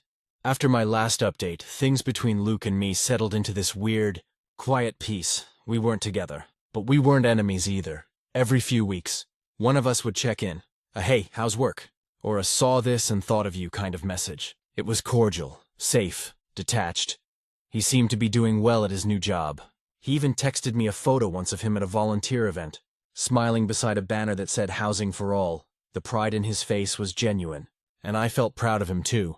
But the truth is, there was still a part of me, small, stubborn, hopeful, that wondered if maybe someday we'd find our way back to each other. Not because I thought we were soulmates, but because unfinished love has a way of sticking around, like a song you can't quite stop humming. That changed in January. I was out to brunch with a friend, Erin, when she casually mentioned seeing Luke downtown, holding hands with a woman she didn't recognize. "They looked cute," she said, smiling. I didn't realize he was dating again.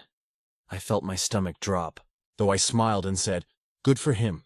That night, I did something I'd been avoiding. I looked at his Instagram. There she was, a girl named Tara, tagged in a post of the two of them hiking in Oregon. She had long auburn hair, a bright smile, and about 20 pictures of their adventures together. Concerts, camping trips, coffee runs, and for the first time, I didn't feel jealous. I just felt peaceful, like watching a chapter finally close.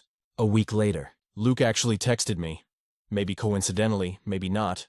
He said he'd been meaning to thank me again for everything. He said, "I used to think you walked away because you didn't care. Now I know you did it because you did." He told me he'd been in therapy for a few months, working on what he called his dependency issues. He said Tara was great, grounded, kind, and patient. He told me he was trying to be the kind of partner who didn't lean too hard, who could stand on his own 2 feet.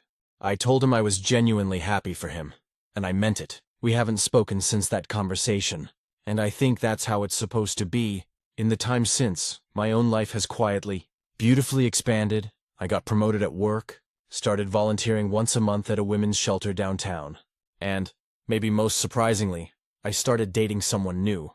His name's Caleb, 33, and we met at a co-worker's barbecue. He's easy in the best way, steady, soft-spoken, funny when you least expect it. He's got this groundedness that feels safe. When we started getting serious, he asked if I'd ever lived with someone before. I told him yes, but that I wouldn't do it again without mutual readiness and clear boundaries. He just nodded and said, "That's smart. No defensiveness. No guilt trips. Just understanding." I didn't realize how healing that would feel. Sometimes I think about the version of myself from that first post, the one second-guessing her instincts, wondering if she was heartless for protecting her peace. I wish I could hug her. I'd tell her that saying no didn't make her cruel. It made her brave, because the truth is, you can love someone deeply and still know they're not meant to live in your space. Not because they're unworthy, but because you both need room to grow. Luke taught me that love without boundaries turns into obligation. But love with boundaries, that's the kind that actually lets people evolve. He grew, so did I. I don't know if Luke and I will ever cross paths again. Maybe at a mutual friend's wedding or a random coffee shop years from now. But if we do, I hope we can smile and mean it. Because we didn't ruin each other. We just learned what loving responsibly really looks like. And in its own quiet, complicated way, that feels like a happy ending.